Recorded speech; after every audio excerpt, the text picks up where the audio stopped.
All right, guys. How's it going? What's up? You guys hear me just fine? Yeah. What's going on, bro? I think there's an echo though, Oh, let me see if I can fix that. and Odie's been trying to connect for a while. I guess he. How's it going? What's up? You guys hear me just fine? Yeah, I hear the whole conversation over again. Are you on YouTube? And Odie's been trying to connect for a while. I guess he. There we go. How about now? I don't. I just hear you. I think. Yeah, I don't hear any echo or anything like that. But on my end, Odie's been here for a while and been connected, trying to be connected. So, oh, now he shows up as a listener. Now he's gone. Yeah, I don't know. Odie, well, I guess he can't hear me. He's confused as to that we're streaming this on YouTube. He wasn't sure how that would go and everything. Um,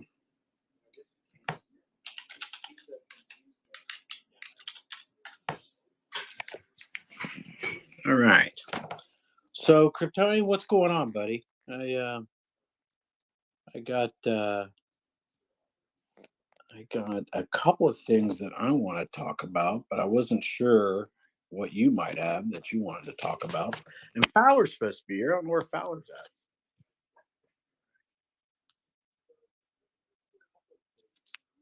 I don't know. Are you there, Kryptonian? I guess you're not. Well, let me start off by saying that I got the opportunity to see the AMA that Chalk Talk and Keith, the crypto farmer, had today, and Nick was on there, and Nick talked about quite a few things. But one of the things that he talked about was that he's with as far as the team goes and everything like that. He's pretty much saying that he's got full faith in the team that he's working with. But that also included Jason. So, and I do think that there were some people out there that were a little bit concerned about about the Jason part of it. But I think, as my point of view on it is that we did all elect Nick. So, I trust his judgment and I trust what his assessment of what he of how he feels about the team and everything like that. And I'll just leave it into Nick's hands. So I don't know. I don't know, Kryptonian, if you're back or not, or if you're how you feel about it. But as it is right now for me, I think it's I think it's important that we. I mean, it's the early stages. There's a lot of questions that I have and a lot of things that I'm concerned about and stuff like that. But I mean, it's not like a lot of things that I'm concerned about, but there are a few things that I'm concerned about. Um, and I think that Nick is working on those. I thought the different aspects of the boosters and stuff. I think Nick was working on a spreadsheet for that. But generally speaking, most of my concerns have been resolved on that aspect. And when it comes to Jason and the rest of the team, I think I'm still in the same position I was. I think I'm going to leave that up to Nick as to what Nick does. But Are you there now, Kryptonian? Yeah, can you hear me now? Yeah, hear you fine. Yeah, I had to restart Twitter here. Yeah, I'm in the same boat as you are. I've been trying to pay attention. It's been a crazy week, trying to pay attention to what's going on. And I did see, I didn't see the whole AMA, but I saw a clip from it. I think it was in the Brew Discord, and I think that's all I really needed to see when he talked about Nick saying, at this point he trusts everybody currently on board, and until he gets something else to change his mind, or I guess give him something else to consider. And I think we're all waiting for that, right? So we'll see what happens. But yeah, that's at the end of the day. I mean, he's the one in the driver's seat. So let's see what happens. I mean, yeah, I think that's the whole point is like, without us being sitting around like knowing, all the details behind the scenes and everything like that, it's hard for me. I mean, I have my feelings as to what, and a lot of intuition as to, how much did Jason know, or, he's buddies with Brian, all that kind of stuff. It's like, okay, well, I can't make an informed decision on that part. So I'm going to go with the guy that we elected and let him, because hopefully he sees everything behind the scenes and all that. So, Yeah, same here, because we don't know. I mean, we see screenshots of certain things, but I mean, we're not there behind closed doors unless a whistleblower comes out and discloses like one-to-one conversations with Brian and Jason and Adrian and whoever. I mean, it's all speculation at this point, right? It's all conjecture, man. So I would say this though: trust the process, because we've gotten this far. Brian has been exposed; he's out as far as we know. And I don't see why that would not continue to happen if it needs to. If someone's got to go, I think they will go. And we're just gonna have to see what happens. Gonna have to see what happens. I don't know if I saw this in was it in maybe the Vulcan Discord? I saw it somewhere where Nick was talking about bringing in Zuckerberg's sister, or she was interested. Did that really happen? Did I see that? Did I read that right? Yeah, that's what he was talking about. He was talking about the project that she has and all that. So he was hoping to bring her in a part of that, but Cool. I think that'd be a little bit more down the road as to what he comes up with. So, I mean, it is what it is. So,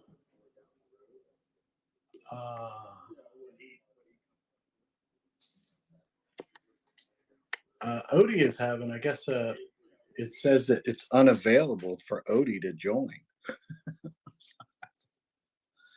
Oh, poor guy. Let's see. I'm going to go through a few of the comments that we got. We got comments before we started about, let's see, anti-BS. What's the agenda for tonight?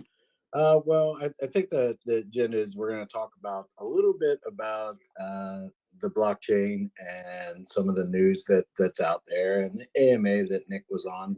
We've talked a little bit about that, and then I have some questions for Kryptonian. I'm kind of excited about that. I saw two headlines, and I'm kind of excited about that. I saw two headlines. Is that you, Crypto? We're just everything I just said was coming back to me.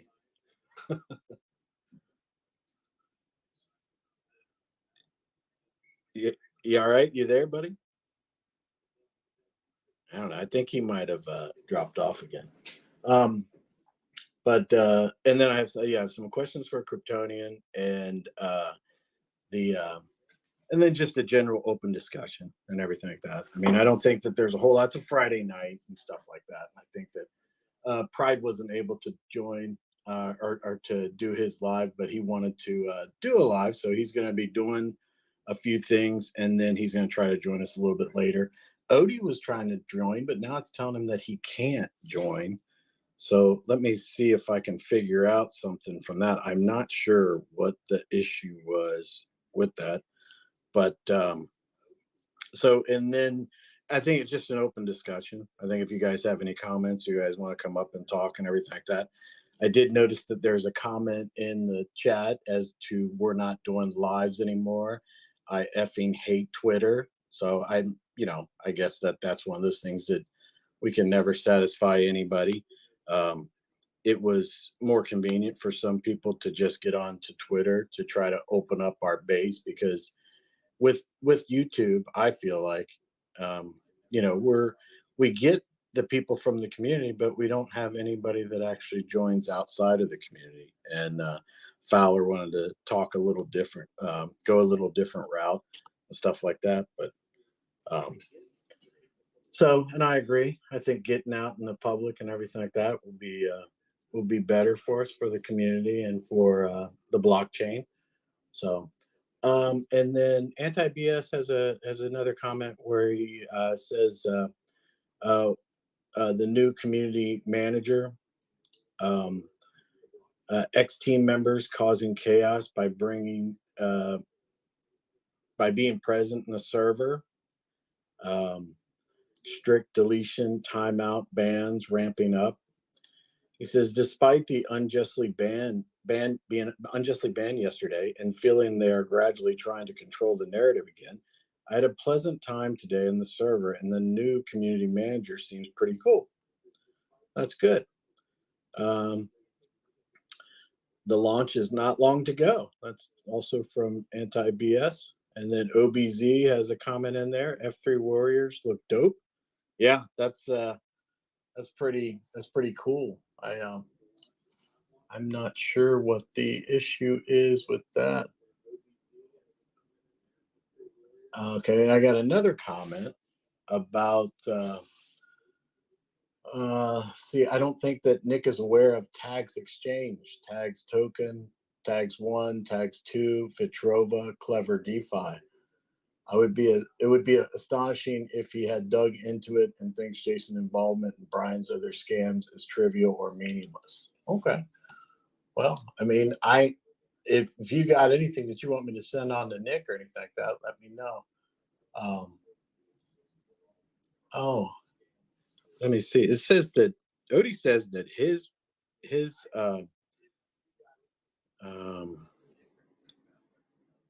his space or his thing was removed.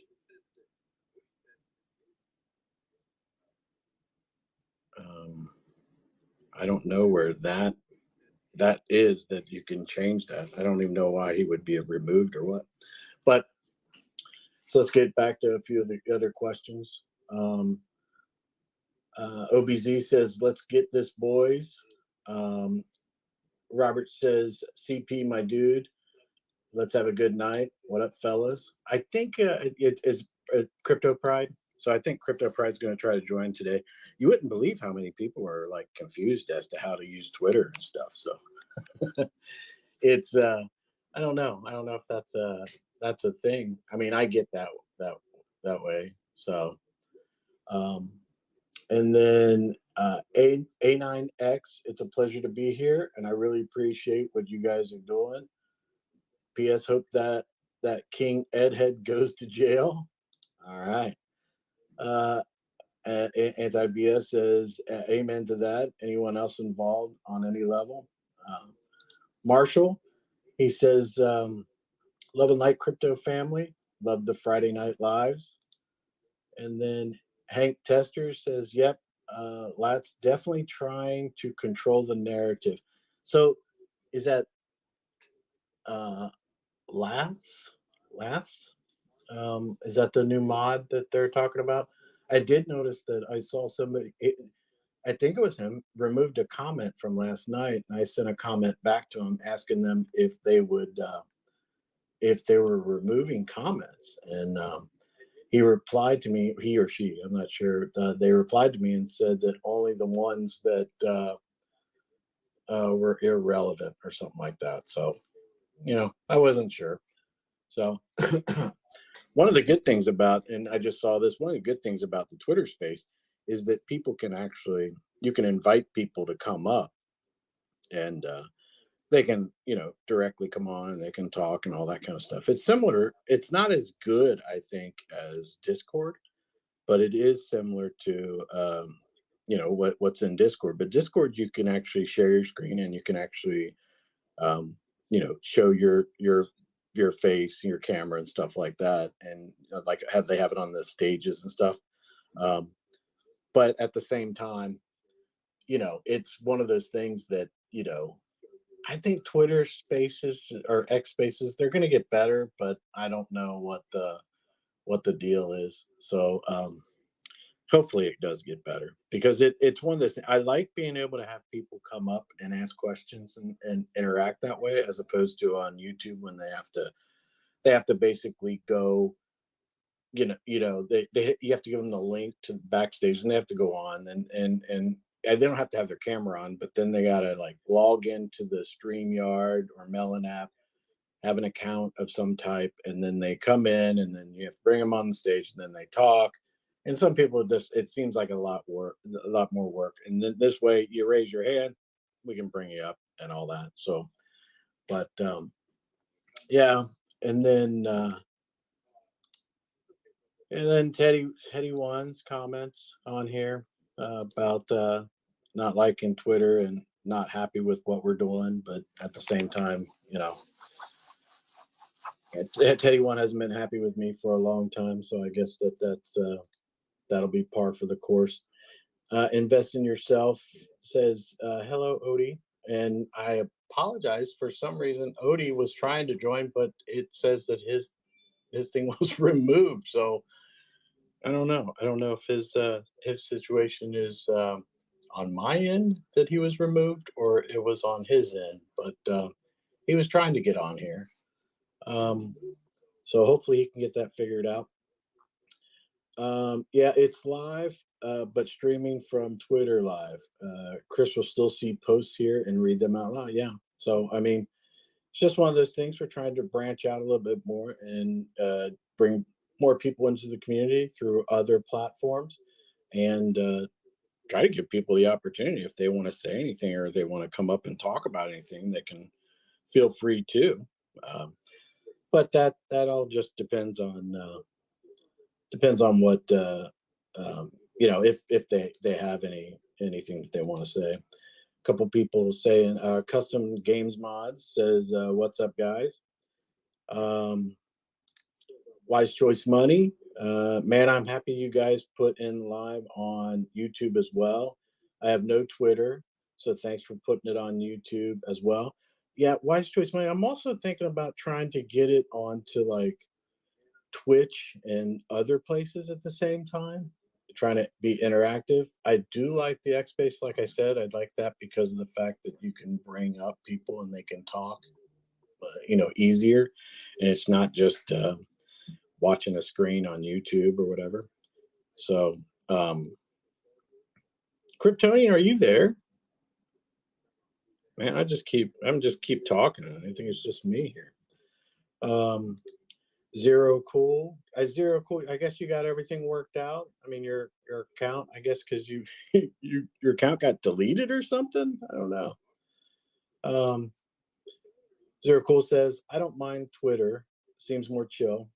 I hope you all having a good Friday night so far. Yeah, and I think that's another thing about the Twitter. If the Twitter Spaces, that you know, I mean, watching a YouTube, sometimes you got to sit in front of the computer or on your phone or whatever, and sometimes that's got to be maybe a little bit difficult. But this is more like maybe a podcast that's going everywhere, and you can just actually listen and put your phone down, and the only thing you're going to see is the people that are actually participating on the Twitter space. Maybe some comments if you want to read them on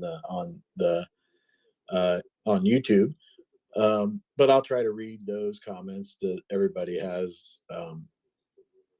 Everybody has their thing. Or any kind of comments or anything like that they have. Oh, Crypto, I don't know what you're doing, man, but I keep getting a request from you. Is that you now? Are you really there? Yeah, I was talking earlier. I'm not sure what was happening. I guess Twitter's just not working correctly tonight, but you can hear me now, I imagine. Yeah, I can Okay. hear you. Yeah, I was trying to. No, I was just. I was actually commenting on your comment. On you commenting on the comments. Yeah, I think we will be going live. I know Sunday we're going live. We will be back. NR myself will be back next week for sure. We look forward to seeing you guys on Mondays and Wednesdays again. Got a lot of stuff to talk about. A lot of things happening in our and what we got going on. We'll be talking about Prism Chain. We got some good things happening with that. So, but as you for here at least in where I'm at in the neck of the woods, for me and NR, it's the last week before the kids go back to school. So, which they start next week. So we've been trying to get all that stuff done, at least on our end. But I miss being in front of a camera. No, I'm just kidding. I don't actually like being in front of a camera, but I do miss hanging out with you guys. And but I like Twitter as well. It's cool. What I like about Twitter is if anybody wants to talk, they can just raise their hand and you can just jump right up stage. And I like that aspect of it. If someone's got a question or if they want to say something, they can just jump up here and do it. And we're like you said, Chris, rather than sending them a link to through StreamYard and all that stuff, which is cool as well. But yeah, and, Yeah, I mean, I like this it's just, platform. it's just a way to try to branch out a little bit more. And and I think that they're going to be making updates to X-Base and everything. But I just really do like the idea of people being able to raise their hand, come up and talk. I mean, as easy as that. So, Yeah, yeah, I mean, people might see a lot into it, or not like it or whatever. But at the same time, if my intention or all of our intentions are to try to make it better for other people, um, I don't see what the harm is. So hopefully they can understand what we're talking about. Sparky Legend has asked him up, and if he can, we can get him. Sparky, I have a couple other things some comments that I'm seeing in certain places. So, but do you have something you want to put in right now? Or you want to talk about? You're Sparky. If you're trying to talk, you're on mute. So, all right, I'll give you time to get situated. Fowler's joined us. Fowler, you got anything you want to talk about right now? Mm, well, what? You need help, Tyler? Sound like you're tied up. Yeah. You all right? Do I got to call somebody? Now you're on mute. Yeah, he's probably still getting situated. Yeah. So I'm here. yeah, go ahead, Sparky. What's Whatever up, you got. Sparky? Hey, how you guys doing? So I am an investor, original investor, first day, Seifu, whatever. Went to Dubai, met all the great people. Met Brian Legend, Plan B, Nick, and all the wonderful YouTubers. So here's my input on everything. So I am really, really happy in a way where Nick is in charge now because I see a chance. Yes, we have Mr. B and the other two that were involved with Brian and what have you. But we have to remember one thing.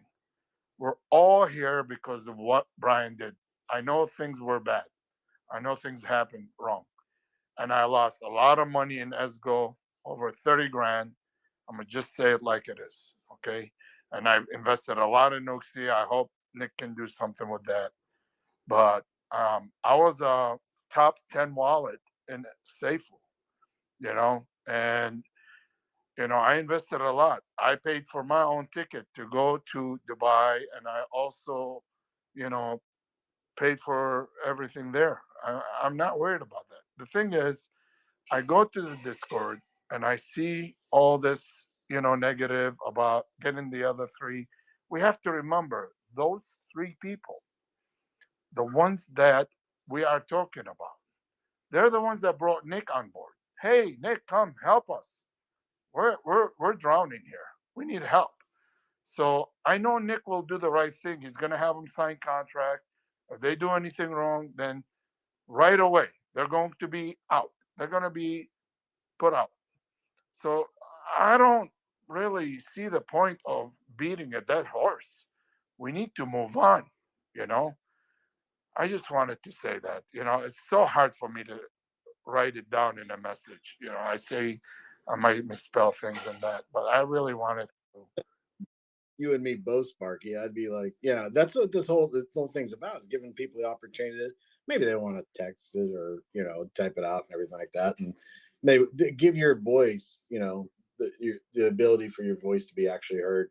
So, and I agree with you. I think we are beating a dead horse, but at the same time, it's like, okay, let's talk about important issues that may come up or may not come up, and let's not forget about it, but at the same time, um, there's, I mean, there's not much we can do right now. So yeah, it is. It's kind of like we're beating a dead horse. So let them take care of it. Let them do what they, what Nick was elected to do. Let him do what he's going to do, and let's focus on things that we can have a difference in, like talking about the RC1, the main net. Talking about what any kind of issues. I love the fact that people identified some issues with the with the boosters, and an idea. Some of those ideas were sent to Nick, and Nick is working on an Excel spreadsheet. Those are the things. I don't want us to get distracted by the other things. Let them do what they're doing, and yeah, I mean, Sparky, that's what the whole conversation is. And I just need to ask you: is your profile picture two dogs hugging? Yes. I Is that the cutest thing ever, man? That is like, is that your No, dog? no. I don't own dogs. My kids always wanted me to get dogs, so I just did that for them. I had a dog back in the days when I was young, and it didn't end up well, so I never got another one. But I'm also investing in yourself, just so you guys know. Audie knows Oh, me very well. oh, that's great. That's awesome. Love you, and Appreciate. I love Kryptonian. I love you guys. You guys doing awesome. Fowler, all you guys. I just, I wish one thing. I just wish one thing. I am a peaceful man. I'm a, myself. I don't like to bring religion, but I'm gonna say this. I like to, follow God's path. I want to see if you guys can some way somehow just make it right with, um, you know, I know, I don't want to say it, but Prado, you know, he's all right. He's a little bit, he's struggling right now. We need to help him out if we can. Well, I mean, I don't think that there's nothing for, I think, any of us up here to work out with Daniel. I don't think we we don't I don't think any of us are, wish him bad or want anything bad for him. I mean, everything that he's doing is great. I think, I mean, if it makes him happy and it makes the people that in the community happy and everything like that, I'm all power to him. But there's a difference of opinion there that we'll never get past, but that doesn't mean that we can't coexist and get along. I mean, I don't, I'm not going to argue about anything that, with him. And I mean, there's a couple people that have said some things that were kind of rude. And I'm sure there are a couple people that maybe that are around me that have said some rude things. And we've had our conversations, and like with like Roy Kelly. I mean, he was like, man, if I've said anything to upset you or anything like that, I apologize. And I'm the same way. If I said anything that would have upset you, I apologize. And there's nothing. It's not like I'm mad at Daniel or anything like that. It's just that he chooses to do the things the way he does it, and I choose to do things the way I do it. And I mean, there's nothing wrong with that, and I think that Daniel has. I think he wants the best for the community, and so do I. So we agree on that part. But other than that, I mean, he doesn't need my help, and he doesn't. I don't think he needs our help. maybe Kryptonian and Fowler. I can't speak for anybody else. I can't speak for them either. But I mean, he really doesn't need my help for anything. So, and I'm not, I would not, help him, but it's just, it's just that that's, I'm not going to be like, oh yeah, here I am helping you out. He'll do fine. He'll be fine on his own. He doesn't need me. But, and I don't hold any ill will or anything like that towards him. So, and I don't know about Kryptonian and Fowler. They can speak to that, but I hope it's nothing but the best. Everybody's super excited about all that they're doing over there. Yeah, same here. I agree 100%. I wish I even said this. I don't think he's a scammer. I think he means well. I think he's trying to do something different, and I think he's trying to give the community a win. Yeah. We all are, right? Right. I wish him well. I wish him and his wife. I think his wife is amazing, and they truly want to do something good in the community. And I at the end of the day, I hope everything that he, like, especially with this worldwide token that he launched. So if it does well, I want him to be able to say, "I told you I was going to make it happen." I'm his biggest fan in that regard. I mean, I have no problem saying I was wrong in anything. So yeah. But with that being said, about beating the dead horse, regarding the team and all that stuff, you're right, Sparky. I don't deny that. I mean, and it's just probably us as humans. We just want to keep talking about it because it's like, because we're still going through this thing, right? And it's still the wounds are still fresh and new. And those that have been closest to Brian are kind of still in the midst of us. So we just want to be sure that we're not going to have any blowback. You know what I mean? Because it's not even about us anymore. It's about the outside circle looking in, and we don't want the blowback from them, like going, "Oh no, we wouldn't want to get associated with this team." But I don't know. Deep down inside, I don't think that's going to be a problem. I'm trusting the process. It seems like things are happening a lot more efficiently than before. So I'm just gonna enjoy the ride like everyone else. That's awesome. One more thing I want to add. I know that Chris Cruz. I don't know if Kryptonian, if you ever served, but Chris Cruz, thank you for your service. My brother was actually a retired command sergeant major in the army. We thank you for your service always, and I could see the discipline in your voice. You are awesome. Oh, I appreciate it, man. And there are a lot of, and I would like to take, whenever anybody brings it up, I'd like to take an opportunity to let people know that there are many, many veterans out there that need your support and need your help. I'm not one of them. I'm not saying this for me, but there are a lot of them out there that the VA doesn't take care of them. No matter how many presidents come in and say that they're going to take care of them, they don't. So that the VA doesn't take care of them, and it ends up being one of those things that people, um, you know, people assume that they're being taken care of. They're not. And there's a thing with veterans out there that the last place you want to go to get any kind of treatment is the VA. So that is something that we need your guys' support. If you thank a veteran, kind of just think in the back of your mind, what can I do to help? If it's something monetarily, or if it's maybe just help them pick up, some of the ride services and things like that for some of the veterans that are disabled, things like that. Anything that you can do. But I appreciate that, and I it's quite an honor, and it was a privilege to serve my country, and I never regret a second of it. So I never served, but my dad did. My dad was in the Marines, and he served in Vietnam. My dad did not allow me. If you know my story, I talked about it a couple of times.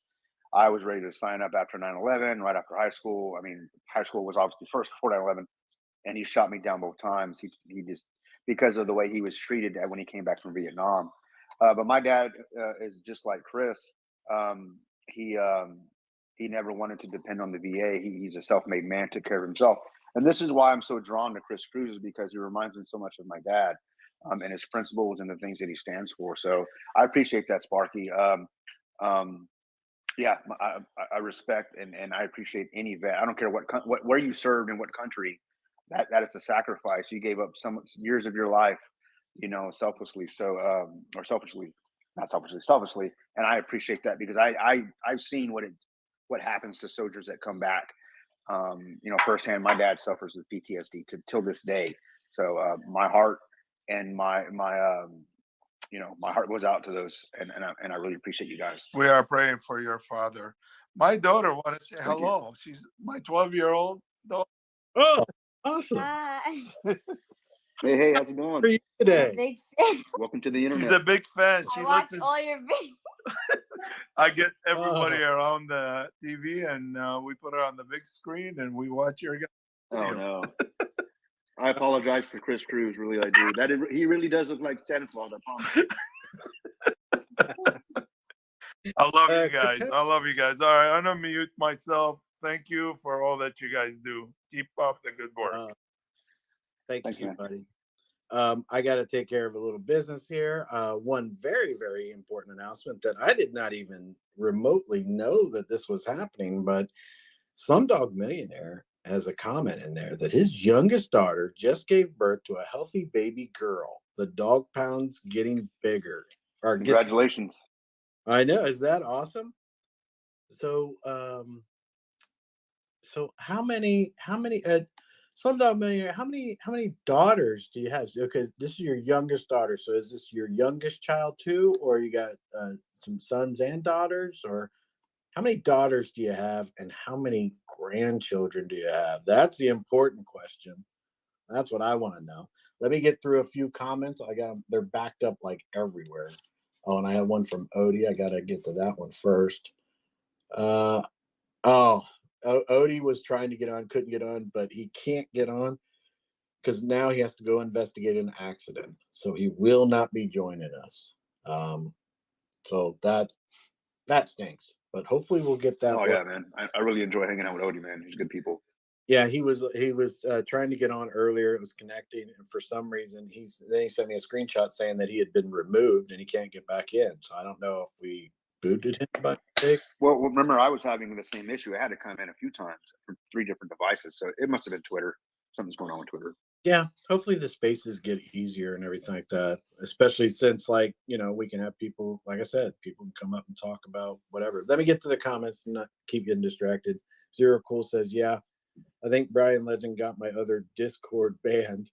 We were talking about that because Zero Cool hit me up and said, hey, can you send me all the links? I got my my Discord got banned. And I was like, how does that happen? I mean, I don't know, but he says I was reported for everything you can think of. So, and then we have another comment here. Good job. I'm not sure about this comment. I'm going to read it because it's out there on YouTube. So if you don't hear it, if you're on Twitter or whatever, you don't see it, but people on YouTube have seen it. It says, please hear me out. I promise I won't spam any more comments. And the next comment is, Prado had a guy on to talk about Vulcan named Lawrence. Please listen to it. It is Nick. I don't know. I didn't. I know that Daniel's been doing a lot of lives and stuff because of the Worldwide Token coming out, but I don't know. I don't know which one he was talking about. And that would seem kind of silly. Why would Nick just go on and be like, "I'm Nick"? Why would he be like? I don't know. But if you want to go check that out, that's the comment in there. And then Robert has, haters gonna hate Chris. Just keep doing what you're doing. Shadow X says, yeah, Jason. See, I got to keep up with these comments because I'm not sure what that was about. To make the whole community unite, I still think Jason has to resign at least. I can see that. I can see that sentiment with the community and all that. Quite a few people think that, but at the same time, we all get back to the same issue with him being Nick being in charge. And then Slumdog Millionaire says, Daniel has good intentions. He has the right to be wrong. Yeah. Daniel's.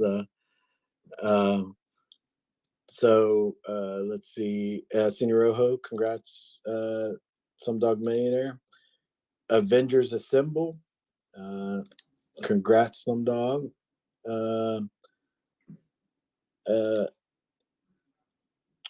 Oh yeah, no, it's congrats, Grand Dog. So it's a grand dog instead of slum dog. Let's see, and then Wise Choice Money says, "Let's help our vets. Thank all your vets for your service." Zero Cool says, "My dad was in the Marines too. God bless the vets. Much love."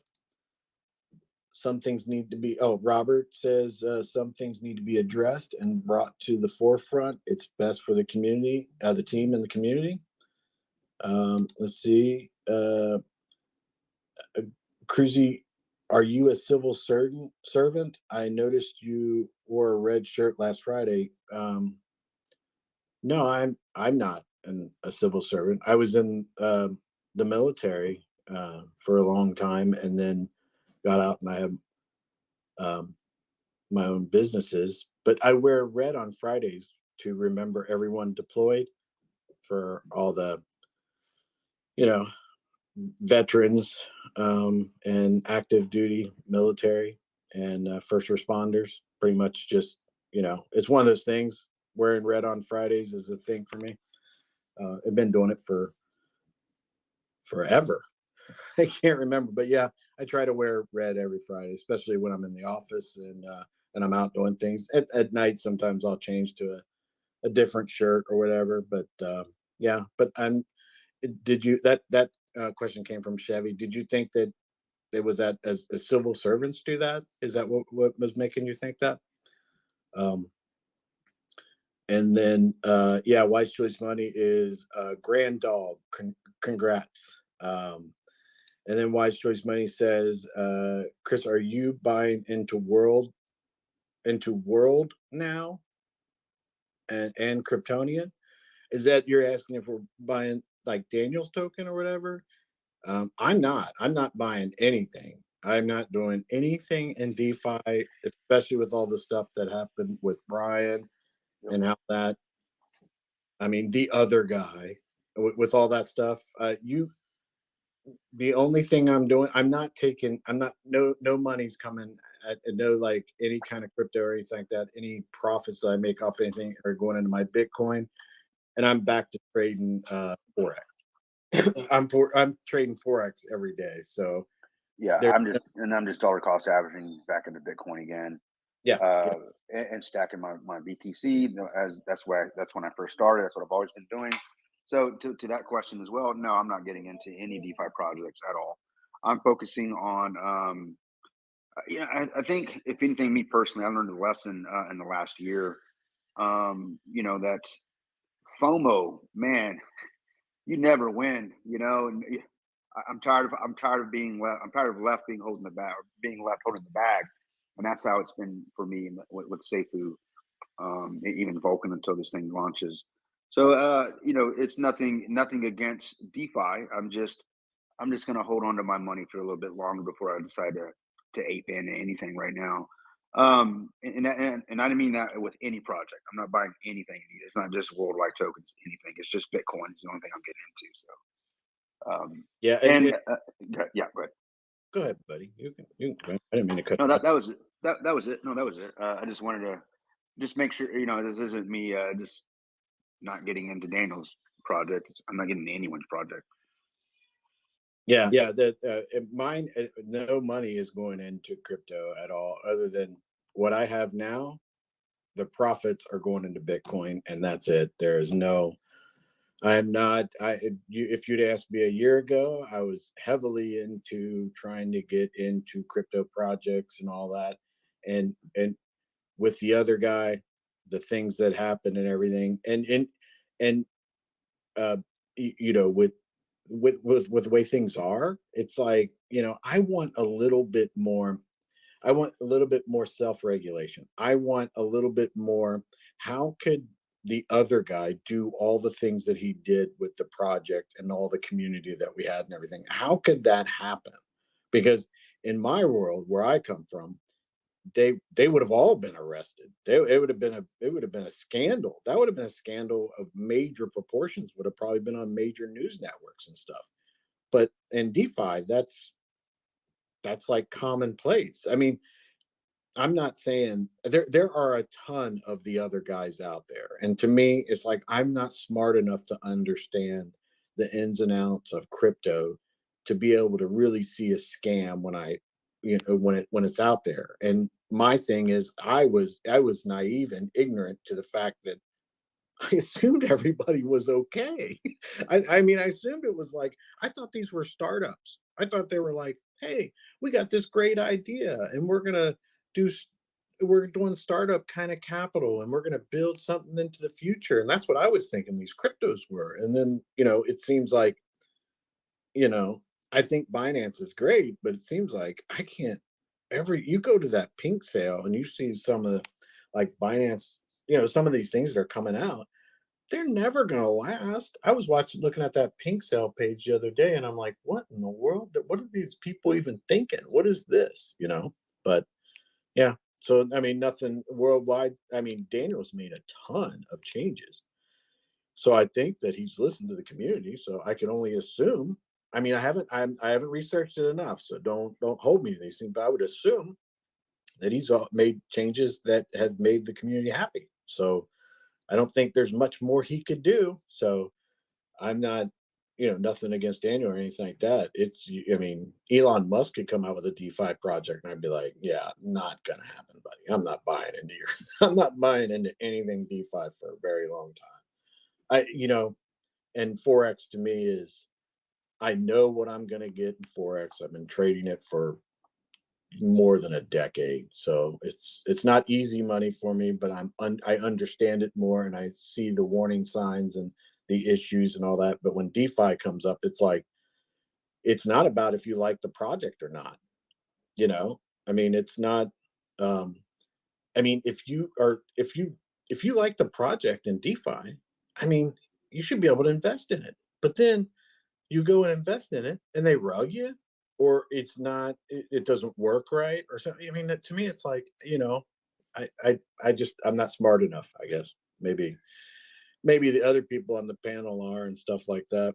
Let me get through a couple more comments real quick so that I have a big comment and I need to get all the input of everybody that's speaking, all the speakers that are up here on this big question. This is a big. Before, can I say one thing before you get on the comments? Yes. And I want to make one thing clear though. Although I'm not diving into any DeFi projects, and the reason for that is my resources are going to my projects that I'm working on, obviously, that I'm a part of. Prism Chain being one of probably the biggest one, definitely the biggest one. So I'm just going to take my resources that I we're all doing. Everybody on the team is doing this because we really believe in what we're doing, and this is coming from what Chris was just talking about. The space as I've experienced it in the last year and a half has just been disgusting with the scammers and the lies and all these things, and these just ridiculous money shot, going to the moon and you're going to make $1 million off $100 type investments. Those things, that just doesn't happen. That's not the norm. So we want to build something with Prism Chain that's sustainable, scalable, and secure, and all these things. So that's where I'm going to put my resources because I actually want to. I'm doing at the same time. I'm trying to do what we're all trying to do here. We're trying to build something and be a part of something that's going to be here a very long time. So I just wanted to say that, and Chris, you kind of really made me think about that as you were speaking on those things. So I appreciate that. Yeah, no problem, buddy. Let me run through. I got to roll through quite a few comments, but one of them I'm going to bring up right now because I know that this young man, he put this comment in here. I forgot to check this. This is from Alex McGinnis. He says, we have an X mod called Triple Moon causing trouble in the Discord. She was found out as a mod for BL and Yomp as Yomp Moon and is a mole for BL, and she doesn't like that she is being called out for it. So she is now saying that she is getting bullied by men. I do know that conversation came up and she said the same thing to me. And all I did was ask her I asked her, is it true that you let DL back into the Discord, and she kept deflecting. I said, I came back and I said, I just want to know if it's true or not. I don't want people to, if it's not true, I want to correct people on it and everything.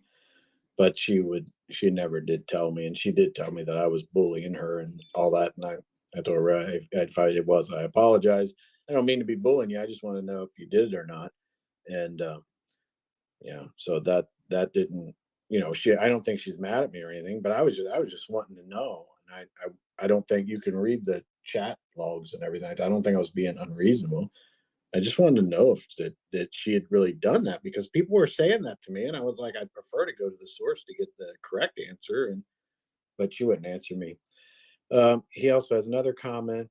It's absolute nonsense that she says this, as if it was a male caught out, then they would have been called out as well. Yeah, I agree with that. I mean, you know, that I mean, we shouldn't, nobody should be getting bullied. And if she thinks, if I'm asking her questions, and I don't think he's talking about my situation, but I do believe that, if anybody does ask her questions, because I've read the chats, she gets very defensive right away and says it's bullying. And when it's like, and some people are bullying her. So I mean that, I can understand that, but people need to just chill. I would just like to know the truth. I just want to know the truth on everything. So as soon as I know the truth, I can make my decision and I can move forward. But let me get more comments. Wise Choice Money says, I'm going to start wearing red on Fridays now.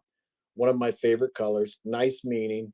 So yeah, red Fridays now for me. Yep. Yeah, and that's what I've been doing that forever. And it's just like a silent way to say that, hey, if you're a veteran, active duty, you're away from your family, whatever, I'm wearing red today to acknowledge the fact that you're making sacrifices. Remember everyone deployed. And I guess it is also remember everybody that was deployed. A lot of veterans, they still are deployed. They come back and they're like, they just can't get it together. So let's try to help whatever veterans we can get it together. So, and a couple other comments that he has. Wise Choice Money, yeah, we talked about those. Says any means to start doing training sessions for Forex for me, I mean us, so this month. Yeah, I mean, if you want to know anything about Forex, reach out to me. The problem that I have with giving advice when it comes to Forex or trading or anything like that is that you have to do it exactly the way I do it. And sometimes I win, sometimes I lose. And if you don't do it the way I do it and you lose big, then you're going to be mad at me. And then I'll be like, well, I should have never said anything. So it's probably best to, I'll give you resources for you to figure it out. And you can go, see if it works out for you.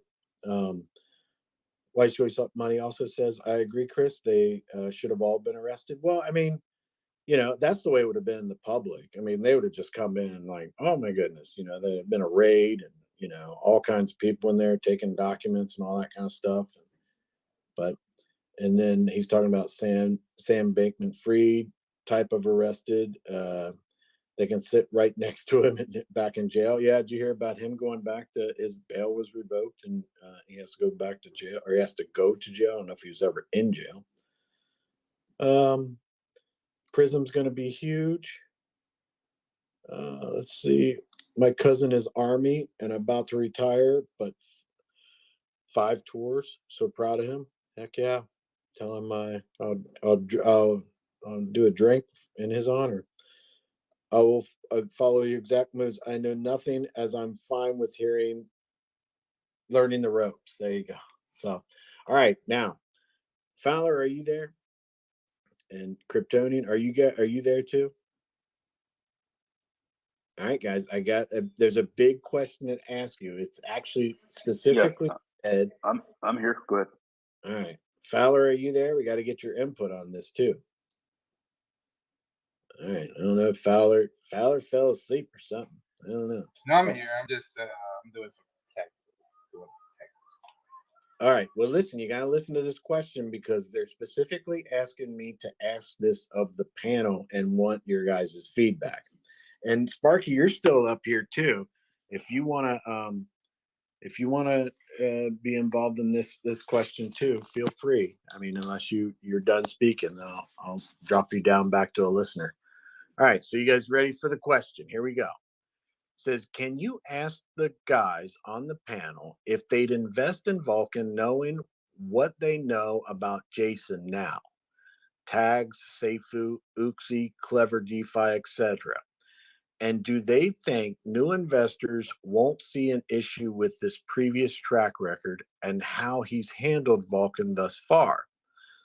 And he also says, lied about the multi-sig, expenses, etc. It is kicking a dead horse, but I don't see any way of moving forward with him. Remember, Brian handpicked him. He immediately went into thanking Brian and praising him in the Medium article and the frequently asked questions. So that's the question. Would you guys invest in Vulcan knowing what you know now when it comes to Jason? Dead horse, but I don't see any way of moving forward with him. Remember, Sounds like Fowler wanted to hear it twice. We'll let him finish. Somebody in the Medium article and the. Okay, Sparky, I think you got to turn off what you're listening to because that's what we're hearing. So if you're going to turn off everything else or mute it for the time being while you're speaking. So, but that's the question, guys. I'll leave it to you guys. So I'm not talking for the next hour. If you want my if you want my, I want you to hurt my feelings, Fowler. Hurt my feelings, bro. I mean, if I saw all this, you know what I'm saying, and I'm just watching, right, and I'm just holding out before I invest and stuff, and I'm just seeing how things are playing out, I probably wouldn't, and most likely I wouldn't. Like, I think I'm more here because I'm stuck, right? Like, I'm stuck financially with the blockchain, right? Like, sometimes it feels like that, but I mean, I can go do other things. I'm more here like for the community. But if it was up to if there was no community, if I was not a YouTuber, if I was not doing my own project, if I was not doing all these things, if I wasn't this involved, right, I would not be here. I would just be dead honest with you. Just the way things are right now. I mean, with Nick, I feel more better because what I've gone through to this point, and now I'm dealing with Nick because Nick is not necessarily new. He's not in face. He's not like he just came out of nowhere. You know, we know of Nick. We're like Nick is compared to everything else. I'll take Nick, right? That's where we at. But Nick has a rep, so it makes more sense to kind of like, all right, I can believe in Nick, and plus he has a great vision. But if I had to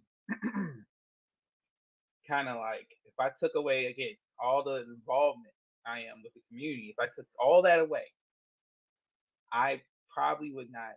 I'm probably not 99% sure I wouldn't be here. Like if you gave me money, right? Like you gave me money to invest in a blockchain, I would not be here. Like I would not be here. And that's what's gonna suck because just like Tony and Chris has said, in the real world, people are gone. Like gone. Like they're fired, and trust me, they're not just walking into the next spot like that quick. Like they're gone, and only in crypto is you not be gone, right? Like, and that's the thing, you know, if you care so much about the community and everything, and, you know, you really want to see the blockchain go somewhere, a real CEO would step down. A real number two would step down, right? That's what they would do. They would take their incentive packages and go. You know, whether you were part of the problem or not, the problem happened on your watch, and you were, and if it fell upon you as the number two to not to pretty much, you know, stand up for the rest of the people you're supposed to be representing, and all these things. You may not have anything to do with it. You may not be guilty, but the incompetence alone of losing that much amount of money cannot be just swept away. Cannot just be looked the other direction. Like, I mean, if this was like $20 and fell out of my pocket, okay. But it's not $20 here, guys. Like, yeah. So Yeah, I mean, I can completely understand what you're saying and everything like that. And then that's why I think that the vote with Nick was so pivotal. It was so huge for the community because I don't even think half the community even understands that because of the fact that the community overwhelmingly voted, whether there were some people that were like, and I'm we not should so vote, and we should vote for Jason as well, since right. it's But I, about the I community. think that I don't know. I can't say for sure, but I think that like what Nick has said, and the impression I got was that Nick was saying that he's confident with the people he's working with right now. He hasn't seen anything or nothing bad or anything. He's okay right now, and I think that is what is going to ultimately going to be moved to once the DAO was created and all that kind of stuff. Those types of things, those issues will be able to be resolved through a vote some way or some type of whatever the DAO chooses or anything like that. And that's why I think that's very, very important because what Nick's vision is definitely something that I can get behind. And I would say that if Nick was not a part of it, no, I'd never be a part of. I'd never be. I would. That's my answer to that. I would 100% never be a part of it. Never, never in a million years. And at the same time, though, with Nick coming in, to me, that changes literally everything. So, you know, it's hard to say with that question, but at the same It, time, it it I changes things, right. man, but it's just like Nick gives you this counterweight, right? He gives you this counterweight where the boat won't tip completely over, right? Like you take Nick out of here, you take Nick. If Nick today says, I can't do this, guys, I gotta step back, I have to go into space, right? He has to go into space and disappear, right? This boat would flip over. We'll be upside down. We'll be sinking faster than Titanic, right? Like, and that's because there's a lack of confidence in the leadership. There's a lack of confidence. Whoever's left on this boat that's claiming captain or to claim some type of leadership amongst the men, there's no leadership. There's no confidence in that. So there's no way you can get the boat back to harbor like that. That's the reason why you have a hierarchy. That's why you have a captain and all that stuff, because they have the confidence of the men. And once you lose the confidence of the men, what happens? You have mutinies, you have all this stuff, right? That's that's we're pretty much like, well, Nick is pretty much the only thing that's stopping that right now. Like Nick. And yes, he could get us to a launch, but again, we need people to invest in this. We need people to make this work, right? And I just do not see in the grand scheme of things this working when the person, unless we've been saying, right? Like if he's like in the background as a founder and that's it, and we have a totally different person controlling the financials and stuff, I'm pretty sure you'll get a better reaction out of the community. That's not happening right now, and it's starting to look kind of bleak. Starting with what's been happening this week. So, um, I don't know, man. I you know if the ship ends up flipping over, right? You can't say it was a lack of trying from the community, right? You can't say that. I just hope they leave it at a vote. That's where it needs to be. It needs to be Let in a me vote. let me get to some comments. I'm getting behind again.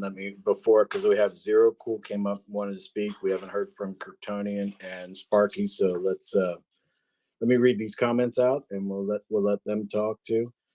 Sky Dream says we voted Nick in. We should also have the right to vote. Campaign. Jason and Nacho must go. He says Jace and Notch must go. I'm assuming that he's saying Jason and Nacho. And then Shadow X, there's no way in heck I want Jason on the team. Shadow X also says, I will never vote for him. He needs to go so we can build a community of trust. That's the only way. Chevy says, in my humble opinion, Plan B was a patsy from Jump Street, CFO with no visibility of what in the world DeFi Jester was doing. That is a good, I like that one. That one's Chevy's, obviously, with that name and everything like that, is obviously a man of superior intellect. So there you go. Totally oblivious that he was being set up. Yeah, I tend to agree a little bit on that. Quite a bit on that, because of the fact that you just don't know what was going on behind the scenes. But then I reference back to the AMA in the Discord that that they had. I don't know what the date was, but I do remember seeing a copy of it. That there was a that in the Discord, Jason, the DeFi Jester, asked Jason to go over the finances, and he spoke completely about what the finances were and all that kind of stuff. So he seemed like he knew what he was talking about. So that is a little bit confusing to me when I went back and saw that, and I'm thinking at that point in the Discord, it seemed like he knew what all the funds were and where. Hey guys, can you guys hear me? Yeah, I can hear you. All right, now I can't. You're muted. So, but anyway, Sky Dream says Nick disclosed his salary. Jason never will. Okay. Shadow X says when it's a DAO, we can vote him out.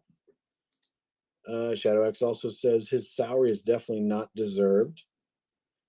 The projects, I think that's how we say that. If you were to remove Jason now, it would just frustrate Nick and bring him stress. It's way too soon to start removing people right now. Okay, I can see that. I can see it, and it goes back to my point where it's like, we elected Nick, so I think that Nick's going to make the decisions that are in the best interest of everybody. I certainly hope so, and he hasn't given me any reason to believe differently. He has a vision. He's moving forward. So yeah, I could very well see the projects your statement there.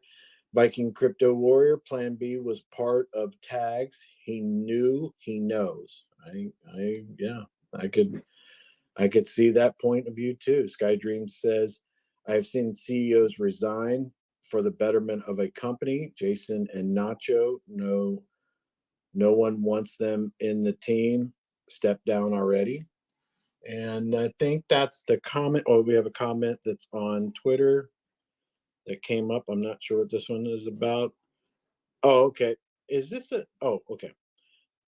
This is Tartan Madman again. Let's see. 2 Discord members gave me proof and confirmed that she is a mod for BL. Also, the mods in Vol had to time her out due to her crying wolf too much and using the female being bullied by men card when it wasn't true at all. She's clearly in Discord to cause trouble for BL as a mole. Okay. Yeah. I mean, I don't know what her motivations are, but it does seem that she she's not happy. I can say that. So I've been through. Oh, we got one more real quick here.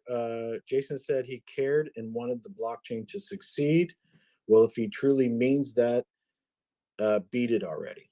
Okay. So yeah, there's the comments. Those are comments that we've got everywhere now. Kryptonian, can you hear me now? Or were you? Oh, I see that we have 2 requests. Holy smokes! See 1.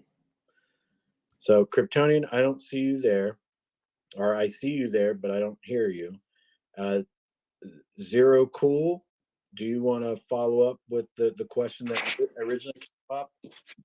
How's it going, Chris? Good, buddy. How are you?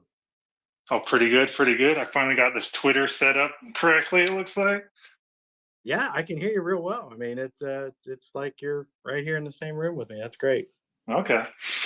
Well, Jason he just needs to go. Like the way he talks to people is unprofessional, like how he talked to Bob Backlund. I saw the screenshots from the past. He's just very unprofessional. Yeah, yeah, I can see that. And I think that I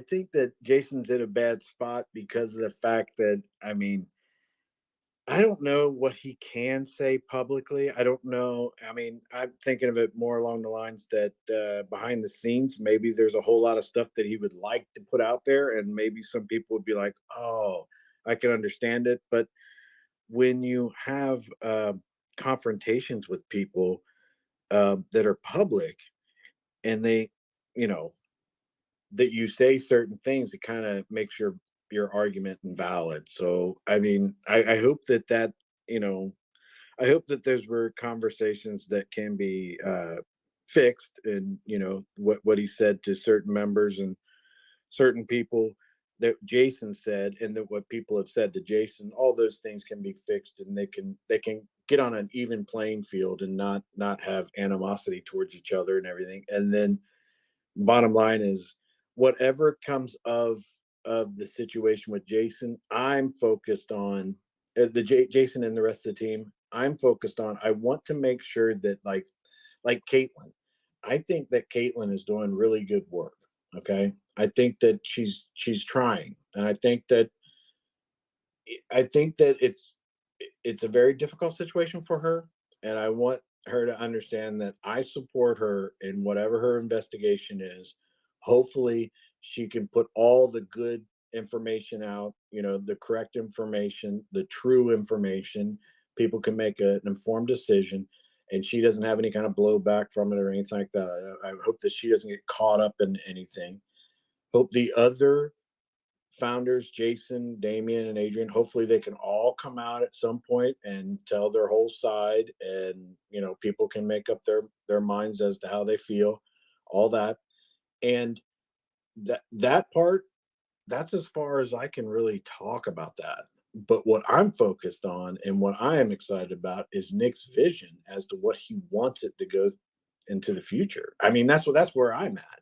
I mean, I'm not saying that I'm not, no, the investigation is just, whatever, let's move on. No, I don't want to move on. I want to make sure that anybody has any concerns or has a voice, or it has an opinion, and they have a voice. Yes, with doing these lives and all that, I want everybody to be able to feel like they were heard.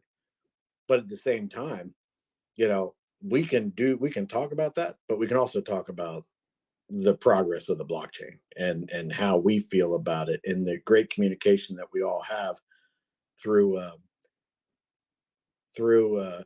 It says that you're a listener now. I don't even know what you're doing, dude. It's like you have one of those. Did you get one of those phones that they got from the moon? That's all. I'm just curious, man, because I don't know what you're doing, but like you keep dropping off every minute. And now it says I have a request to speak, but I can't find anybody. I don't see anybody down there. I don't know what the deal is. Still says someone's requesting. I think it might have been anti-BS. I don't know. But Sparky, I know you were on mute. Oh, Zero Cool. Did you have something more you wanted to say on there? Oh, I was just saying that Nick might be waiting till it becomes a legal entity first before he makes further decisions on the team. That's my guess. Yeah, maybe, and that very well could be the whole issue. And us talking about the whole situation with Jason and all that may very well be a mute point, because that will all be handled as their entities established and DAO and all that kind of stuff. And you know, But at the same time, I think it's important because people want to be heard, and I don't want to shut down that conversation and be like, oh no, we're not going to talk about that. That's the problem that I have, is we got into this mess a long time ago because we wouldn't talk about the hard issues. And now let's talk about hard issues, but not lose sight of the fact that what Nick's vision is and what we're trying to do with the blockchain to make life better for all of us. I mean, that's what it's all about. But Sparky, did you have something that you wanted to say? I know you came off mute before I interrupted you. Yes, just wanted to add to it. I know the question was, knowing everything that you know now, would you invest in it? You know, I am a degen, so I invest in risky stocks, forex. I've done a lot. I'm 54 years old, so I have done a lot of investments. I've made a lot of money, lost a lot of money. I'm losing some here, but in all, here's my final say in this.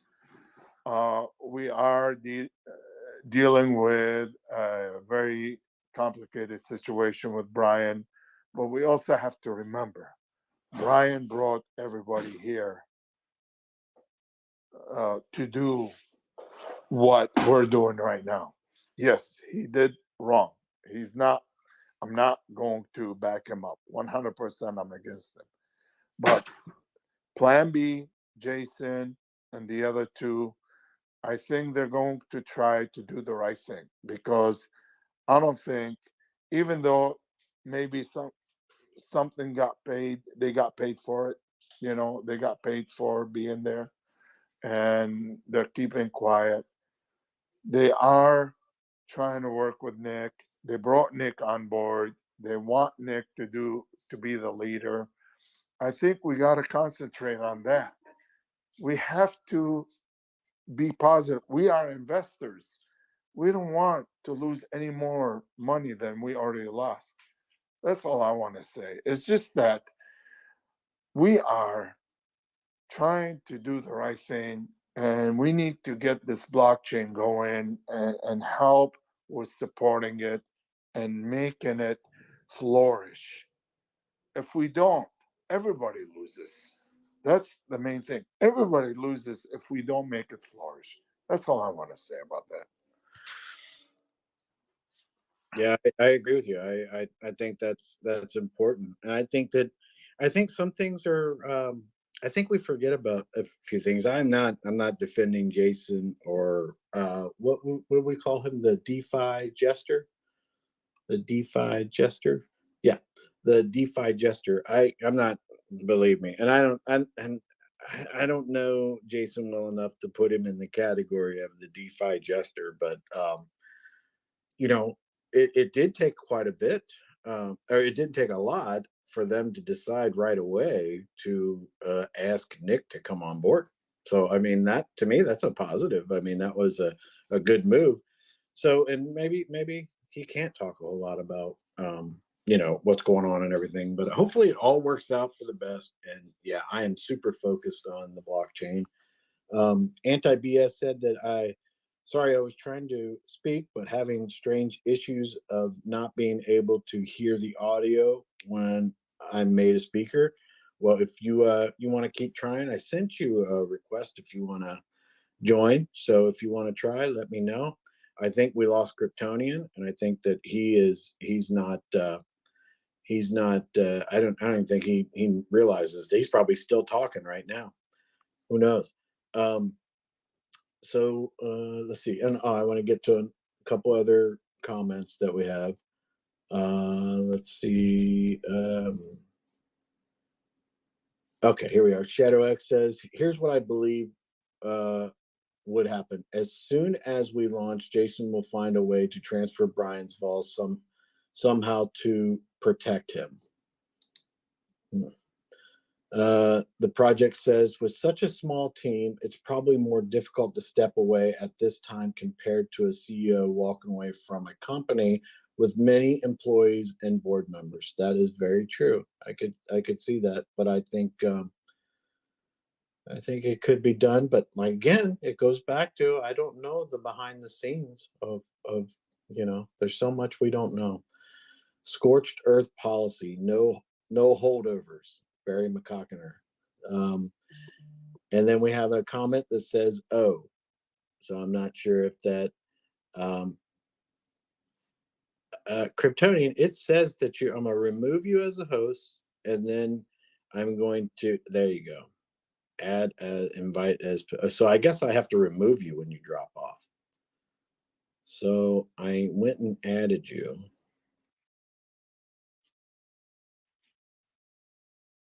I don't know, dude. It says you're requested. I don't know. Zero. Yeah, I was just saying, it even showed Kryptonian here twice, like earlier on my screen. It was weird. Yeah, he's probably still talking right now. He's actually, yeah, I see your request. I took you off as a co-host. I saw your request, and then I did it again. I sent you a request to co-host, and I sent one to Crypto Pride. Looks like Crypto Pride's here. So Barry also says arrest Snowy too. So I guess Viking Crypto Warrior says Jason's buddy went from $10 polo shirts to Louis Vuitton, no cars to a Lambo and Ferrari, a one-bedroom apartment to a mansion. At no point does he not ask where the money came from. Yeah. There's a lot of questions out there. Zero Cool. I'm reading a Finally. question from you. Are you there now? Yeah. And you're right. I was talking. You kept interrupting me. I was like, this guy just keeps talking over me, man. What the heck? That really sucks because I wish I was there to see that. I wish this guy. I can't even look you in the eye, man. It sucks, man. I said those things about being a veteran and all that stuff. I take them all back. You're not like my dad. No. Can I comment on the question asked to the panel though? Oh, for heaven's sakes, man! I imagine we'll go maybe an hour before anybody else talks. So let's I'll keep it 10 seconds. I promise. Time's up, buddy. Sorry, man. With all the interruptions, man. No, real world. If it's real world, he's gone. 100%. Like Fowler, they mentioned that he's gone. And the question is, knowing what I know now, if I wasn't currently invested in Vulcan, and let's say I just jumped into DeFi. Oh, this blockchain. What's this Vulcan thing? Oh, Nick's now in charge. Who maybe I like Nick or something, right? I'm going to look at the team, knowing what I know now. Perception is reality, and that's just the bottom line. I would look at it like, okay, if I'm going to degen into this, I'm just going to get in and get out. I probably would, because Nick's coming along. He's going to bring all this money in, or all these investors in. Heck, I might be able to make a few bucks on this thing, right? Get in early and get out, right?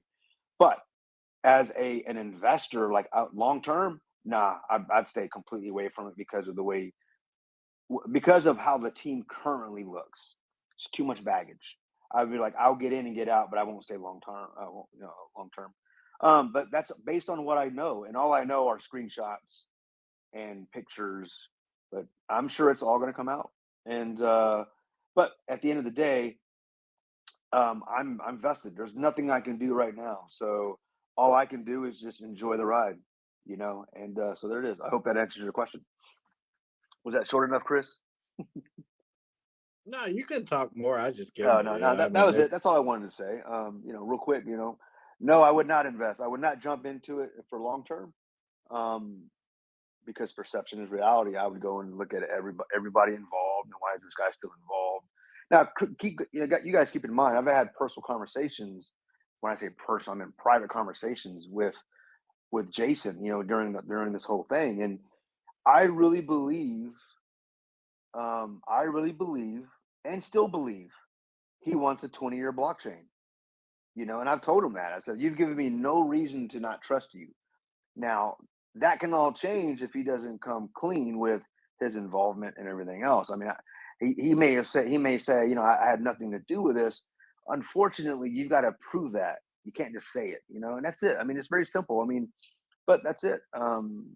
If he's gonna stay part of the team, as long as it's completely transparent and his roles are defined and there's audits and accountability, We get to listen in on all the meetings, you know, the ones that matter, of course. You know, nothing disciplinary or anything like that, but like, let's treat this thing like a real company, you know, where there's if he's considered either a shareholder or board member or a founder, whatever it is, that's fine. You know, maybe he does have skin in the game. You know, maybe I know this. I know he's got money vested as well. He said he purchased a node, if I remember. I think he's got a node. Well, that means he threw money into it as well. So you know what? That's his money, just like my money's in it, right? So he's entitled to that, just as I am. You know, so long he's not the one. He wasn't doing what Brian was doing, spending all the money. But with that being said, it looks bad, and outside looking in, I would not jump in for long term, for a long term play, if that makes any sense. Yeah, I agree. So let me get through a couple more comments. Crazy Diamond says, my name for the DeFi Jester is Legendary Stain or Legendary DeFi Stain. Shadow X says, great job, Zero Cool. Yeah, I hope you're not going anywhere, Zero Cool. I mean, you're more than welcome to stay here with us, just like with Sparky or anybody else that wants to come up and talk. And I saw a comment. Zero Cool says, if I wanted to say all my thoughts on Jason, it would take like half an hour. So it's like, he's like, I just want to hang out. I don't want to go down that rabbit hole. Bobtail says, best case for operational blockchain, 3 months. This is disregarding all issues at hand. Shadow X says, Brian showed Jason how scamming investors makes money, and Jason quit being a pilot. Now Jason will somehow do the same. Let's see. It's Shadow X. I already said that. Stevie, Summertime Breezy. Anyone talk to Poodles? I always like to hear his opinion. Well, I haven't talked to him, but he did post some pictures of him traveling. In that, what is that? Is that would that be an RV or would that be, that's not a camper, right? It's pretty big, right? What do they call that thing? RV or a RV? Is that what it is? It's pretty big. yeah. Well, I mean, it's not like RV. camper. It's basically it's a house on wheels, right? You can traverse the country with that thing, right? Is that what he has? Yeah. Last time I heard, he was in Florida with his son. Nice. And he's traveling around, just chilling, relaxing. I'd like to do that, one day, just go jump on the road and just drive, right? Just with the family and stuff. That'd be nice.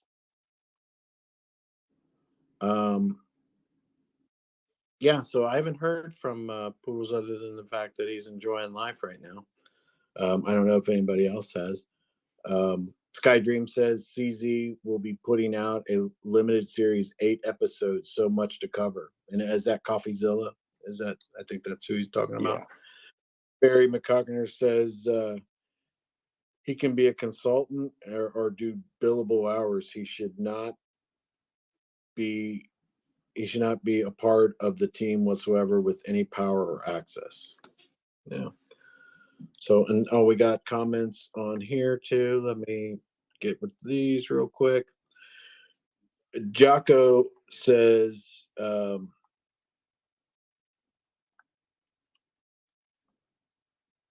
okay, so let me go to Jocko's comment first. Jocko says, for her to make those comments about being bullied by men just shows her emotional damage.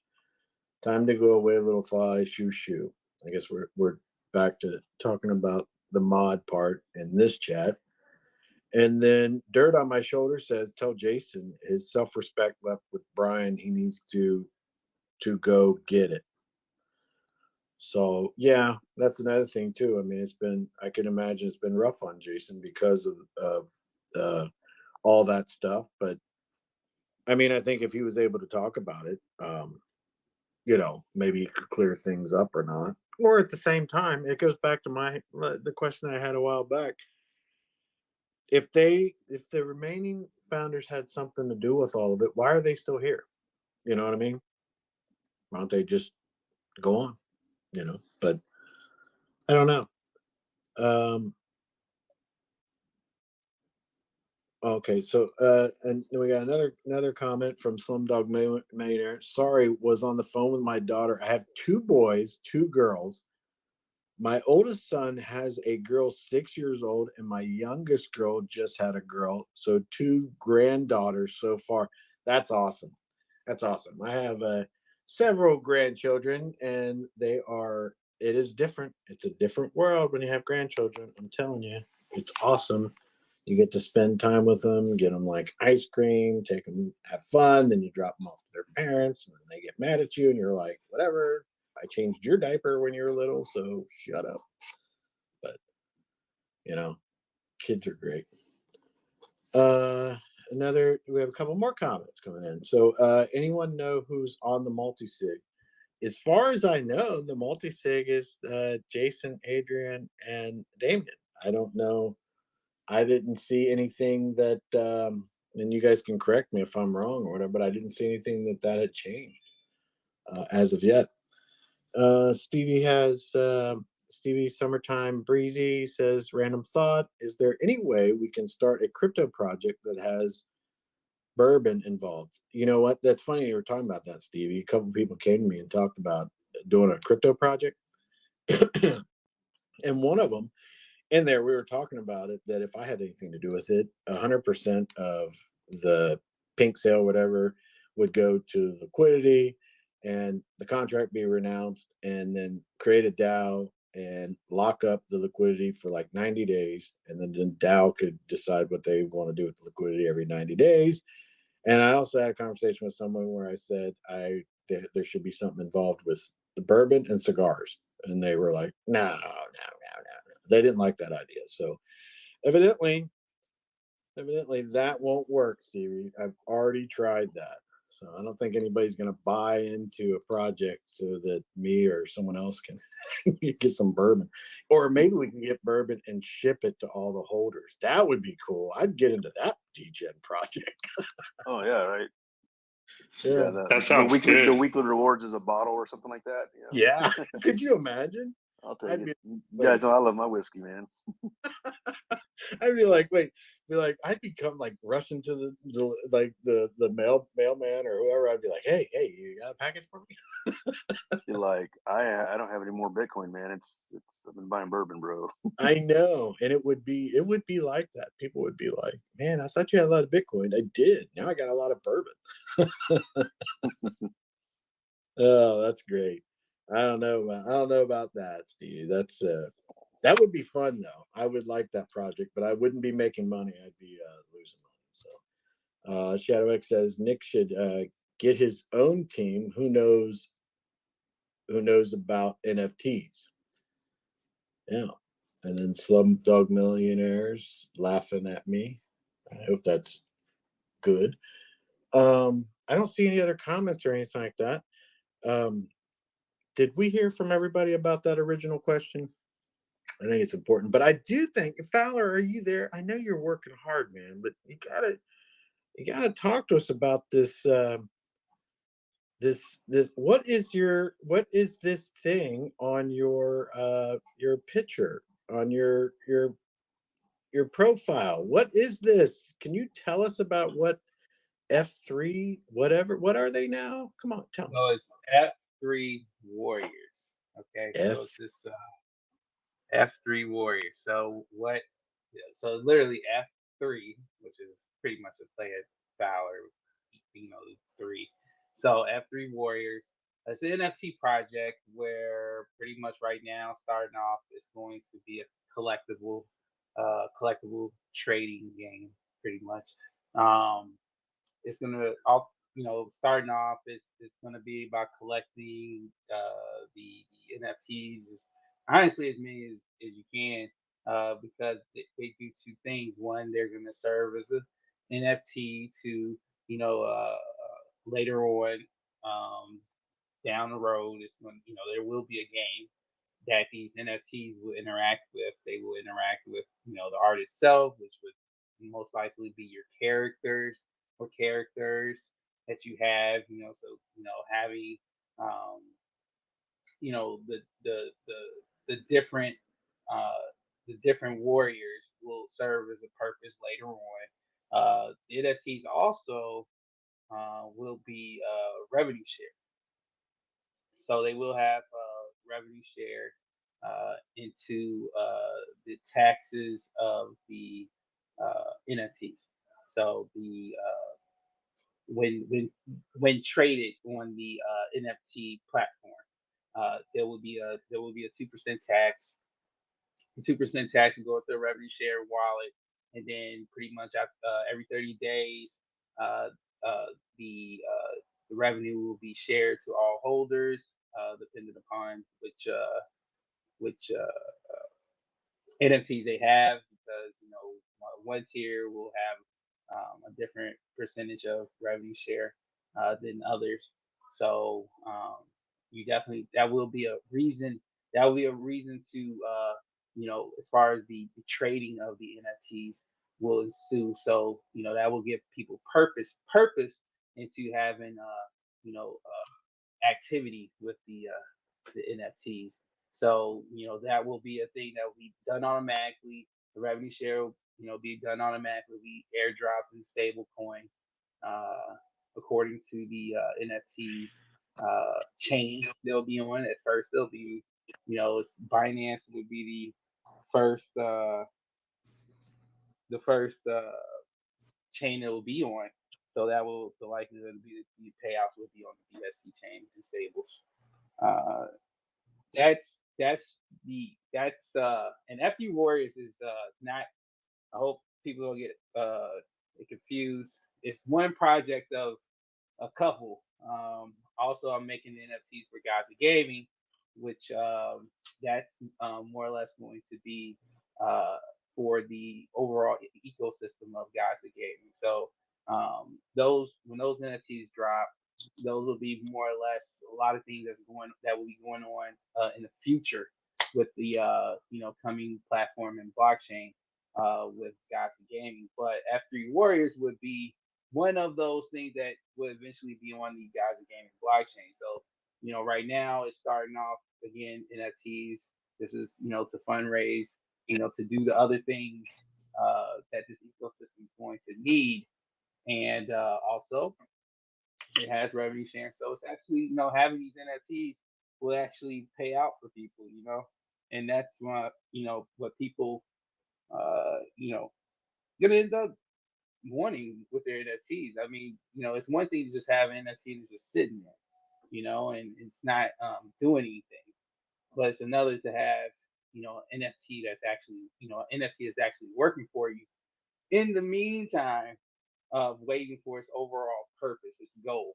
Um, it's just it's going to be it's definitely it's going to be a community project.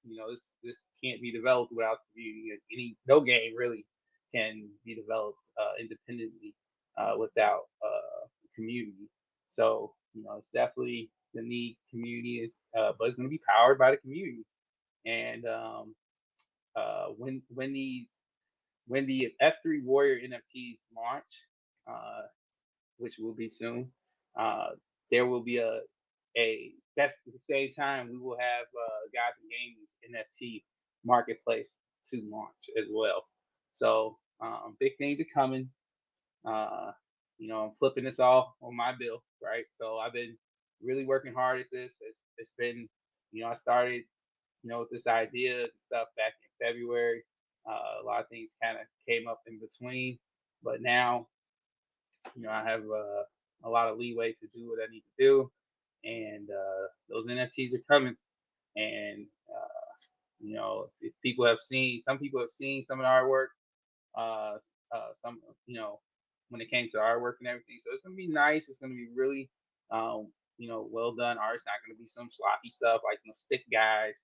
Not gonna be stick guys. Drew with a pencil and handed it to people. It's not gonna be that. It's gonna be something that it'll be, even if your kids, you give it to the kids, they may get interested in it.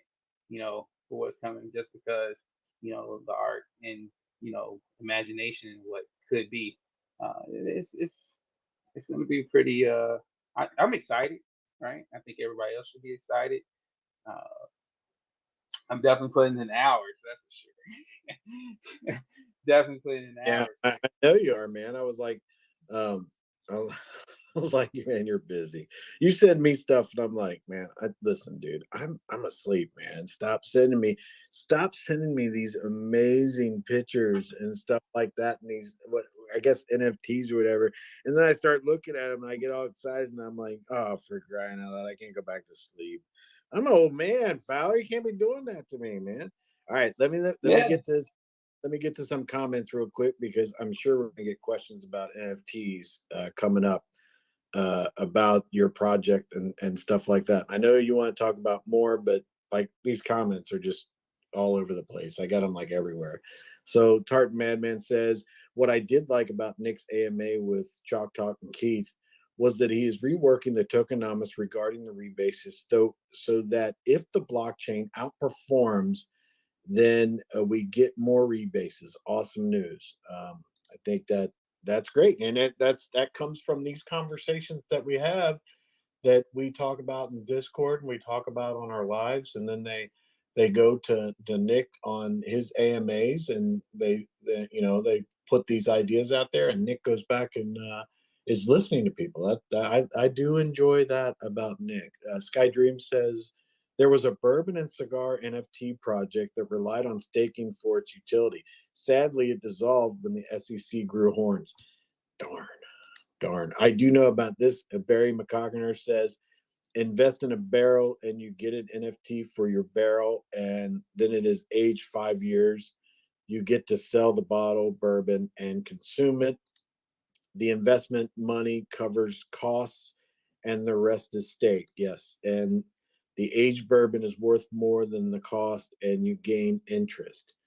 Gives new meaning to liquidity, and you can own a barrel or just the case. Yeah, there's a couple of bourbon places that are within a couple 100 miles of me, and they do tours and they talk about those types of things and everything like that. Two more comments that we got.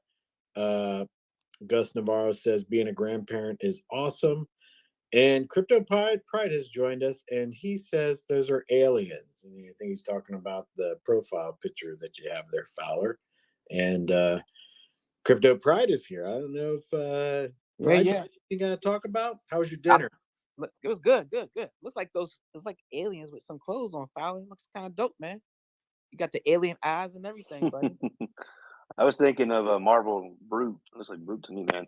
No, but I did say earlier, Fowler, that I wasn't going to degen anything, and then you got to go and do this crap, bro. Thanks, man.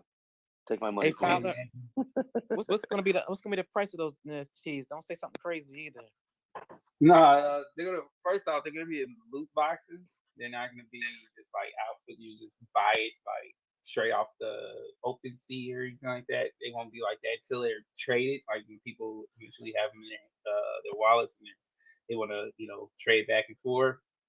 Then they'll be on the market like that. But initially they're gonna this is all gonna be starting off in loot boxes. So you would pretty much the price right now. We're gonna only have the standard pack come out first, which would be it will be giving out 4 NFTs um, per loot box. Those the loot box contains common NFTs, which means it's gonna be a lot of the those NFTs, which you might end up with duplicates and stuff. But they do all of the NFTs have revenue share. So you know, uh, some people may want to just hold them, right? Just stack up on NFTs, right? Because of revenue share.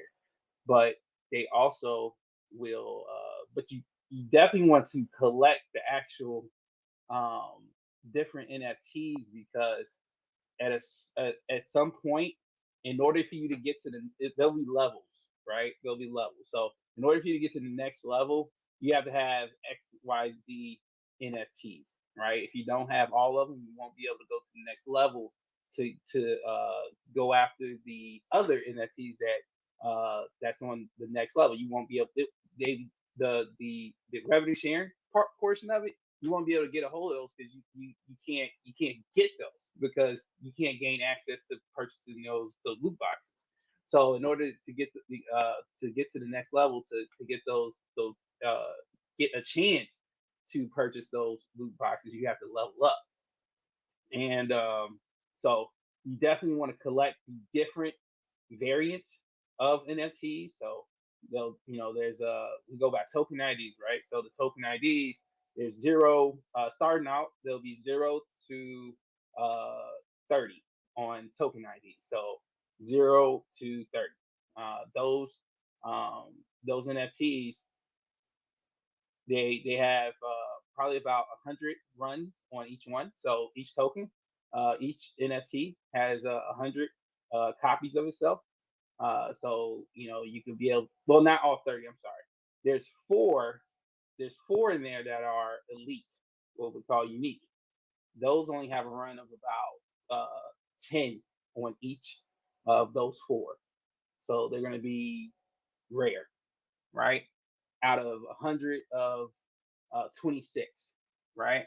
So 26 other variants that have 100 runs each. So the thing is, you want to grab those elites, right? Because you in order for you to get to the next level, you have to acquire all 30 of those. Now, the cool thing is, even if right they run out of those uniques, those elites, you still will be able to get a chance to get more elites. Why? Because every week, well, we're going to try to start off every week, but maybe every 2 weeks. It's according to how the NFTs are performing. But if they're flying off the shelf, then the next week we're gonna have a whole nother edition of NFTs. So it's not like if you don't get any uniques or rare uh, NFTs, you can't get to the next level. It's just you might be waiting a little bit longer before you be able to get a chance to go after those unique cards. So as far as cost, they're going to be very economic. The first pack, which we call a standard pack, those will be about $10 a loot box. So again, loot box $10, and you get 4 NFTs within that loot box. It's random. It's not guaranteed. You'll get a elite NFT, but that's RNG for you. The loot boxes. You just got to keep opening them up. But the best thing about them is you're not getting a bunch of duplicates. You're like, oh man, this is worthless to me. So no, they're not worthless because each NFT has a percentage of revenue share. So, and on the sales taxes of the NFT. So, and again, every 30 days, that will be paid out, airdropped in stablecoin to the wallets that are holding those NFTs.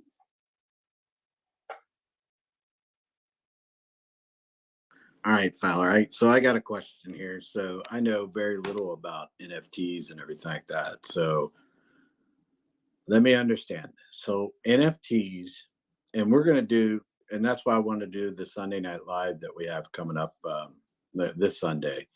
Is going to be about NFTs and about the project that you're talking about, probably more detail and stuff like that.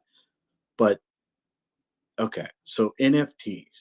So like when you show me this art and you show me all these different things and see this, so I will be able to purchase these, right? And I will have those in my crypto wallets. So do and can I use those like you, is this an NFT that's your picture on here now, or is that like just a picture? I mean, can you use those like in different places, and can that be like, can you trade them? Can you do just different things with them? I mean, this is because I don't know much about it. When people say NFTs, to me it's like I don't I don't get the NFT part of crypto. I'm very, very ignorant on all that. So there's a cool thing about NFTs is pretty much what's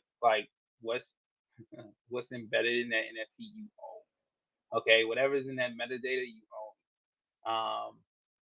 So in the case of um, the F3 Warriors NFTs. So if anybody buys the F3 NFT, whichever one you get, right? You look in the metadata. It'll say a couple things. It'll say if it's a common NFT or it's an elite NFT. it will say if they have a weapon on them. This is more or less for a feature for the game, but they have a weapon. Some say blade, some say an axe, some say a power glove. Um, so those are the weaponry of, because most likely when it comes time for the game, funds to be able to start something, some type of development on a game, it will most likely be some type of action game. And they have, with those NFTs, they already have a program. If that NFT has a sword, well, guess what? They'll be programmed in the game that once that NFT interacts with the game, through Web3, then that character that's generated in the game would have a sword or a blade or a power glove, something like that. But also, one of the metadata is the revenue sharing portion, so which pretty much is solidifying that this card is going to get revenue share, and it can't. The greatest thing about these NFTs, it can't be falsified, right? It's another thing. You can't falsify the NFT. You can't just take this picture. You can't screenshot my picture from my avatar and then just put it on anything and say, I got this card, but I'm not getting any. I'm not getting any revenue share. I'm not getting airdrop or anything.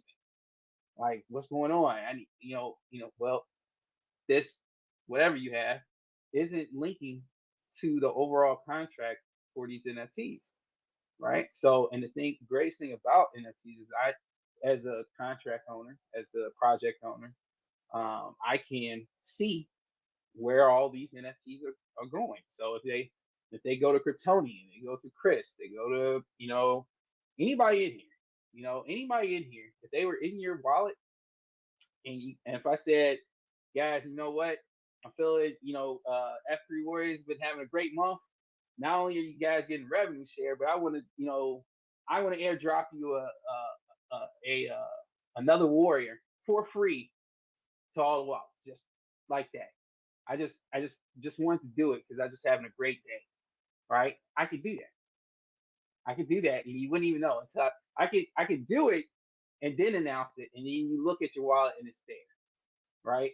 And I don't have to worry about, hey guys, I need you guys to come click this link to receive this NFT. No, I already know who has the NFTs already. I already know who's in the community that's participating in this project, right? And I can just easily make things happen because of NFTs. You can't really do that with trading tokens, right? But with NFTs, you can do that.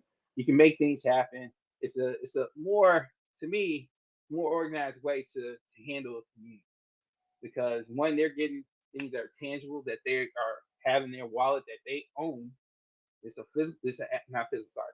It's a digital asset that they own, and you can choose to do whatever you like with it. You can trade it. You can trade it to Chris for however much you want to trade to Chris for, if he's willing to buy it. And if he's willing to buy it, he knows what the worth is. If for some reason he wants to trade for it on the NFT marketplace, right? I mean, that's how we make things have value, right? The NFTs themselves have um, value in itself. Just the fact that it shares off the tax of these NFTs being purchased out off of the NFT marketplace. So that gives it instant value. That's instant value. It's all based upon how the project is moving, but in that case, that you would feel like, hey, I'm more part of this community than anything, because I'm actually benefiting financially off of what the popularity of this project. So I think it's a better way of passive income. It's an easier way to organize your community and do things with your community and share with your community. Um, it's a great way to fundraise. It's not, you don't have to sit there and look at a chart and stuff. Even though I'm starting to see like a real professional trading in NFTs though. So it's starting to look like it's becoming, NFTs is starting to be really taken seriously going forward. So as far as the bull run, I think NFTs are going to kill it.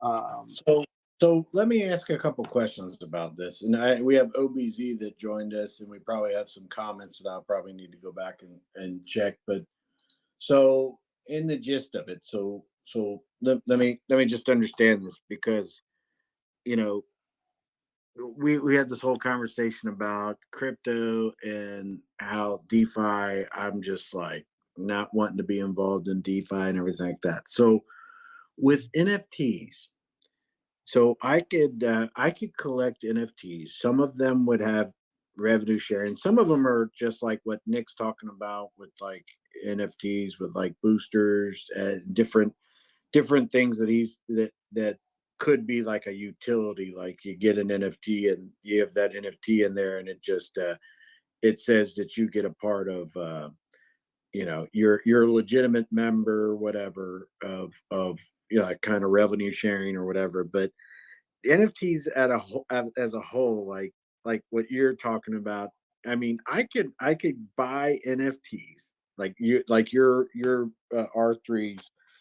I could buy these, and I could collect them, and I could trade them. I could sell them, or and all that, like trading cards and things like that, like they did with baseball cards years ago. I mean, am I thinking the right thing here? Yeah, and then the thing is, you always want cards to what? You always want them to trade. You always want them to change hands. That's pretty much the whole purpose of trading card games, right? Well, the one thing you don't want to see happen is the trading stop, right? Because if it's trading stop, that means the NFTs are likely to be in two places. Either they're in people's wallets, right? Or in just sitting there, or they're sitting on the marketplace, right? But they're not doing any type of movement.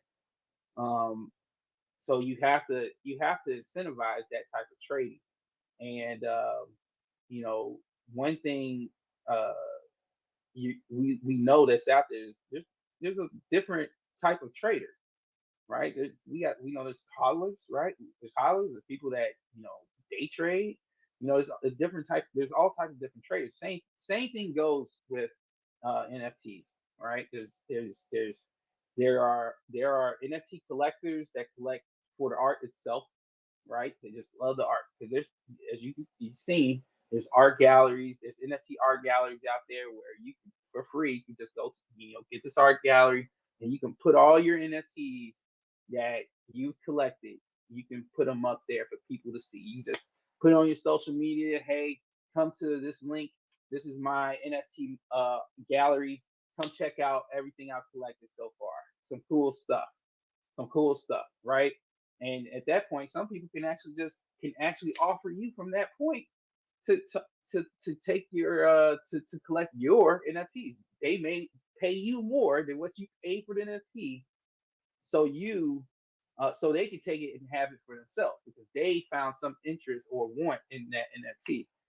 The F3 Warrior NFTs, again, not only does it have a purpose in the future, but even you holding it is benefiting, right? And there's going to be a reason why more people are going to want to attain those because they want to stack up on the revenue share itself, right?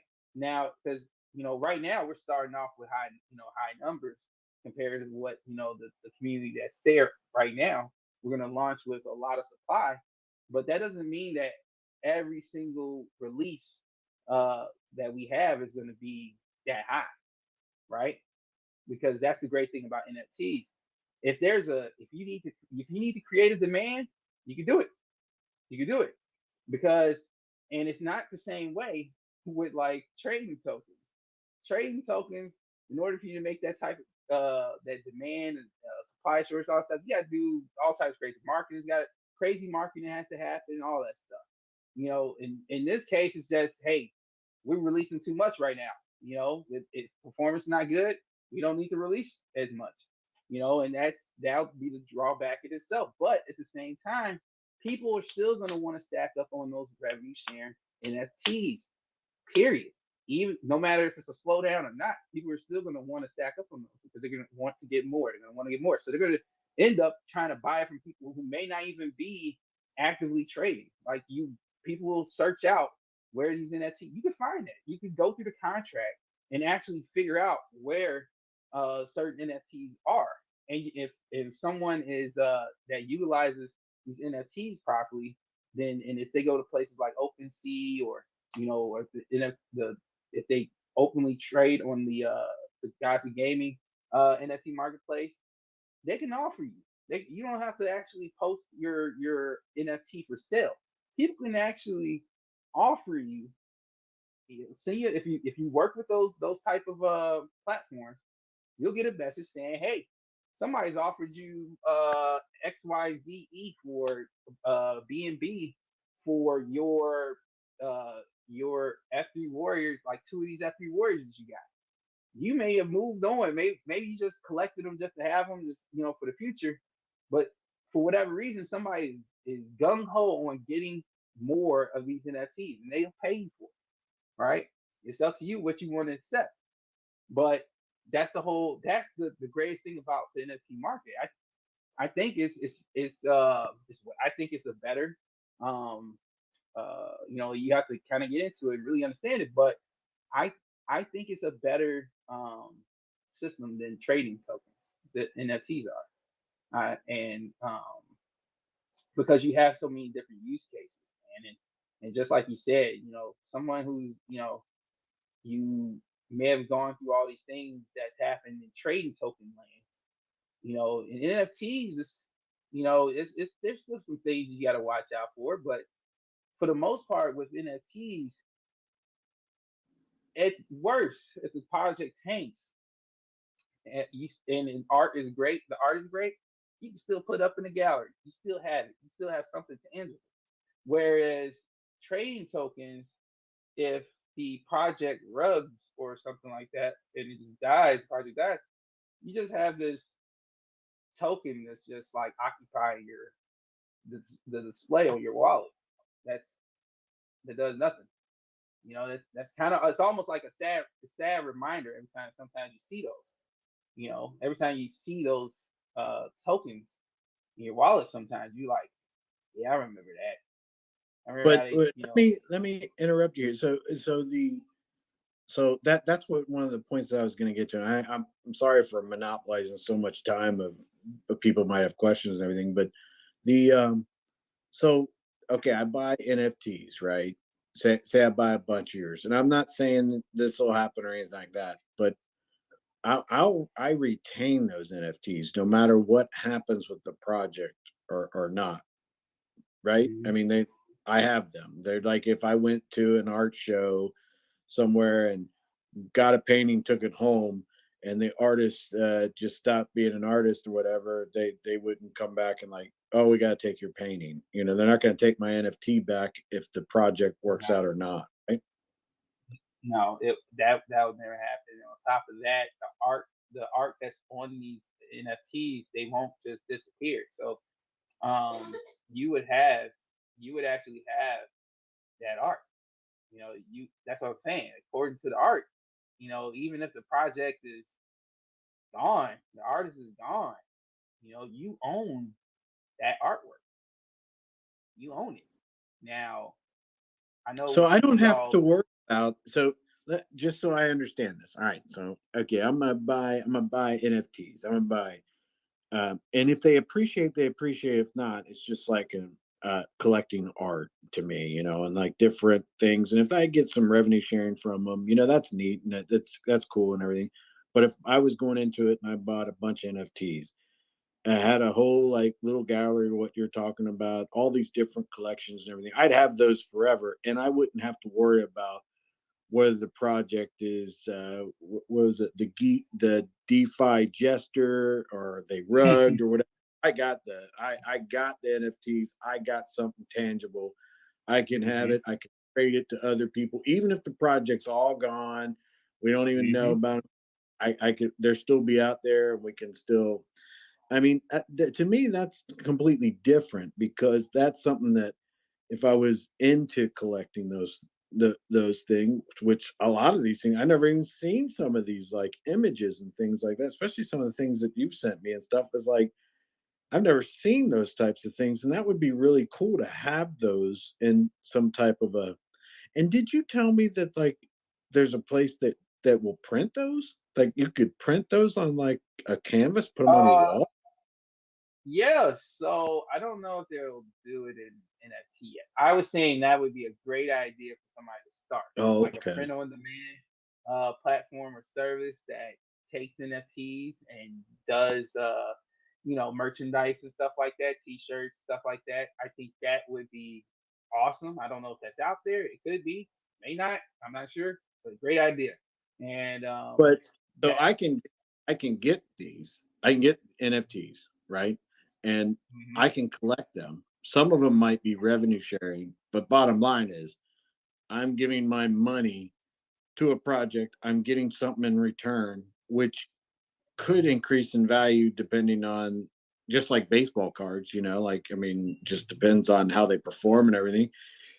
And I'm actually getting a tangible item, so I am not dependent on whether the project is mismanaging money or they're rebasing and uh, inflating, the price and doing wash trading and all that. I don't have to worry about that stuff because I have my NFT and I can get more of those as long as the project's around and I'll have them. And even if the project goes, I mean, some of these would turn into like big deals. Like if what you're talking about, you some of them are revenue sharing stuff like that. I could actually make some money off just having them there, and let alone if someone sees it and offers me something way more than what I paid for it, and then you would actually see what people paid for it, right? I mean, that's all on the blockchain.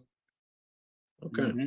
Yeah, yeah, all that's from the blockchain. At any point, if the revenue sharing, I'm not saying that the revenue sharing will be taken away. I'm saying that there could be a point in time in the future that we're like, well, we're not gonna deploy and mint any more NFTs that's going to do revenue sharing. But the people who already have NFTs that have revenue sharing, that's going to stay on. And that is embedded again in the NFT. It's there in the metadata. It's there. So if the project is doing well, if the project soars in 100x's, right, you're revenue sharing off of that. Well, in I say, the team and everybody is like, you know what, we can't continue to do the revenue sharing going forward, but we can maintain what we have. And those people who have those NFTs, who've been holding on to those NFTs as long as however long they've been holding on to it, that revenue sharing is there because it's there in the metadata. And the other NFTs that maybe future generation NFTs in the metadata, they don't have revenue sharing, and that's how you differentiate the two, and when that time, if that time comes. So, you know, those are the things that I see with NFTs that are like 100% a benefit. You hit on it, is that even if the project goes, upside down, goes kaput, you still have the tangible asset of the NFT. It's the art itself. Like you said, the artwork. You're like, man, this is amazing artwork, right? You will always have that, and the likelihood is no one's gonna reproduce that again. They can't reproduce it, right? Because they can't just make the NFTs. Only the original project could do that. So you at that point you would have something that no one else can get unless they buy that NFT from you. So All right, so I'm pretty darn I'm pretty excited about checking out what NFTs can do or not. Listen, I have a bunch of comments, so let me get through some comments and maybe you can answer some of them. I see a lot of NFTs in them and stuff like that. I don't know if they're asking questions or just statements, but Chevy says in 2022 the gaming segment had the highest number of active NFT wallets, making it 51% of the total. The collectible segment followed with 32%, while the utility segment came in third at 9%. Chevy also says the art segment accounted for only 6% of active wallets, and the metaverse segment had the smallest share at just 2%. Vulcan Maniac says, let's do this. Chevy also says the global music NFT market. Wait, the global music NFT market.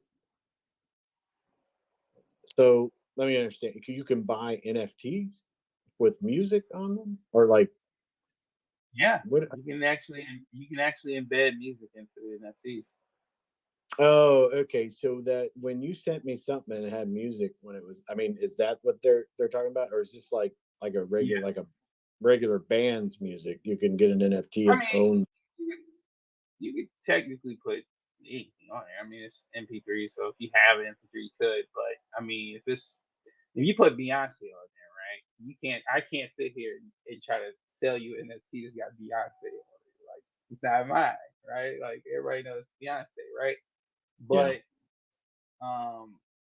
if I am again like a garage band, right? And my garage band is hitting, you like it, like, hey man, I would like to purchase some of your music. Well, we don't do disc, we don't do we're not on Apple, we're not on Apple Music, we're not on Spotify, but we have our NFTs. We have we give our albums on NFT, right? I can sell you this, right? It's probably only 100 made. You know, you can buy this from me. I may blow up, right? The band might blow up. We might not be a garage band no more. And your that album that I sold to you on an NFT. I only made 100 of them, right? I only made 100 of them. I don't have the original tracks no more. Can't make any more. I destroyed it, right? To give it the rarity. I can't produce it anymore. But guess what? You have that NFT. You're one of those people out of the 100 that have my album on an NFT. You can do whatever you want because you own that. That's your license to do whatever you want with that because it's yours at that point. It's not mine. I collected from you $25 at the time. That album. I'm famous now. That album might end up turn into who knows millions, right? Because some producer out there wants that album because it doesn't have a record label. It's just something I made and put it on NFT. You have the ability to sell it to a publishing company, and because you own it, you have that. Like, now, if somebody beats you there, that's another thing. But at that point in time, if they were looking and you had it, you hold all the cards.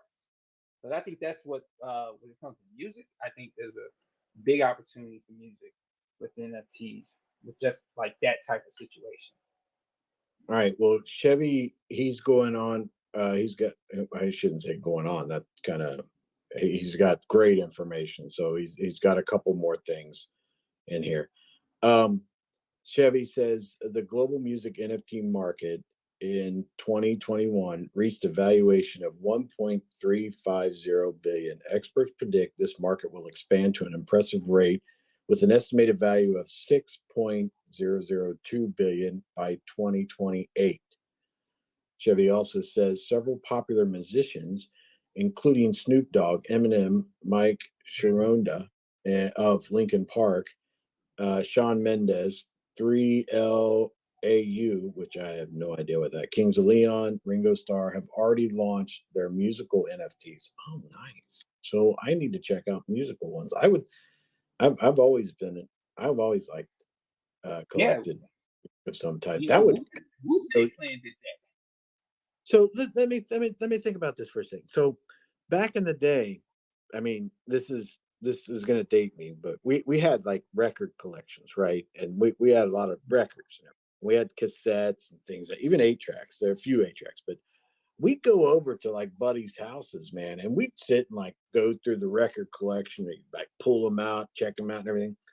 I could literally do that in an NFT thing and like show my buddies on the other side of the planet my record collection if I had it like in a marketplace or something, right?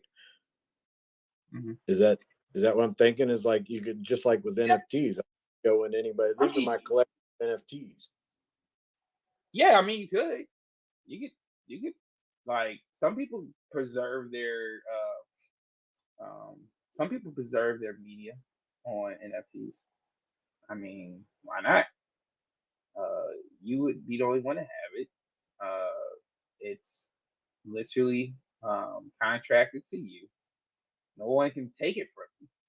All right, nobody can take it from you unless you give them your seed phrase. Right.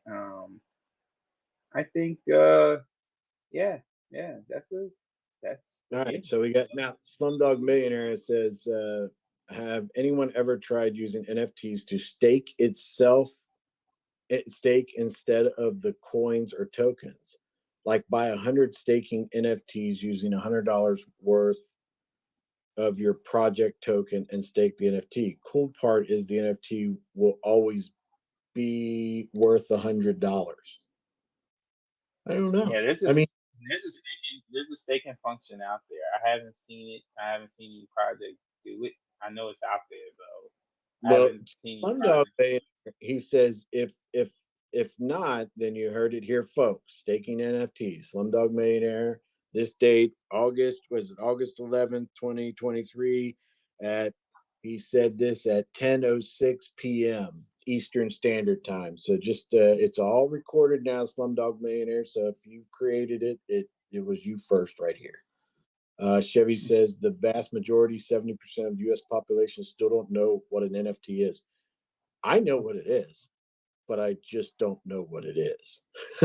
I know what they call it.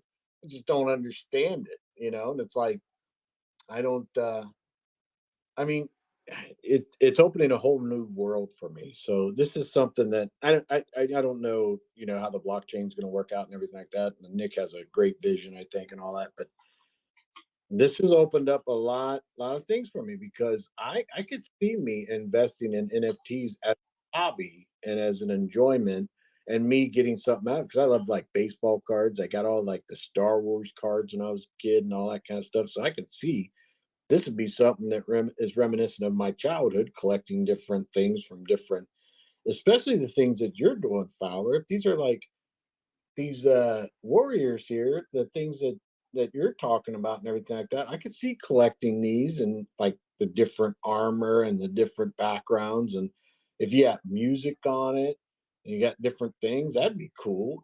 So I could see me being a part of that. Let me keep going to comments because I'm keep getting behind. I actually think I have all the comments there. I'm good there.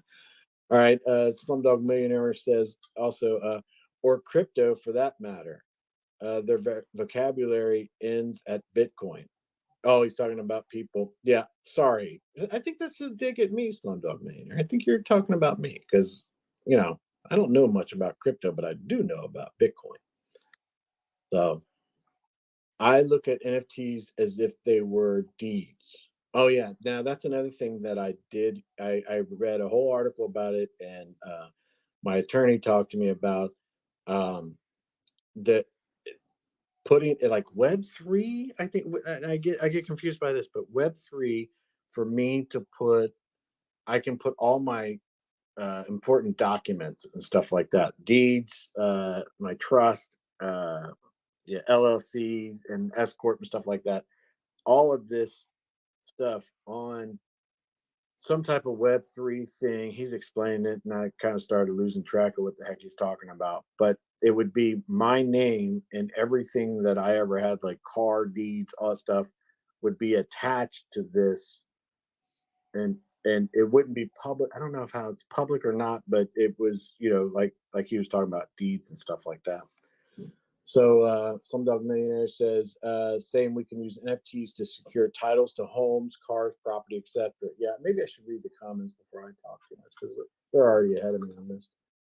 Can start a title insurance company using NFTs. Yeah. Fungible tokens are often used as currency, while non-fungible tokens represent assets. Okay.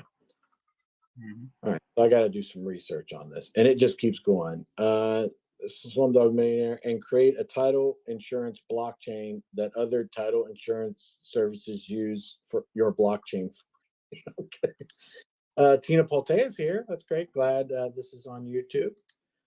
Hopefully it works out for everybody. And like I said, it's real important. We did have OBZ come up a little bit ago, and I think that we just kept talking, and he didn't get a chance to speak.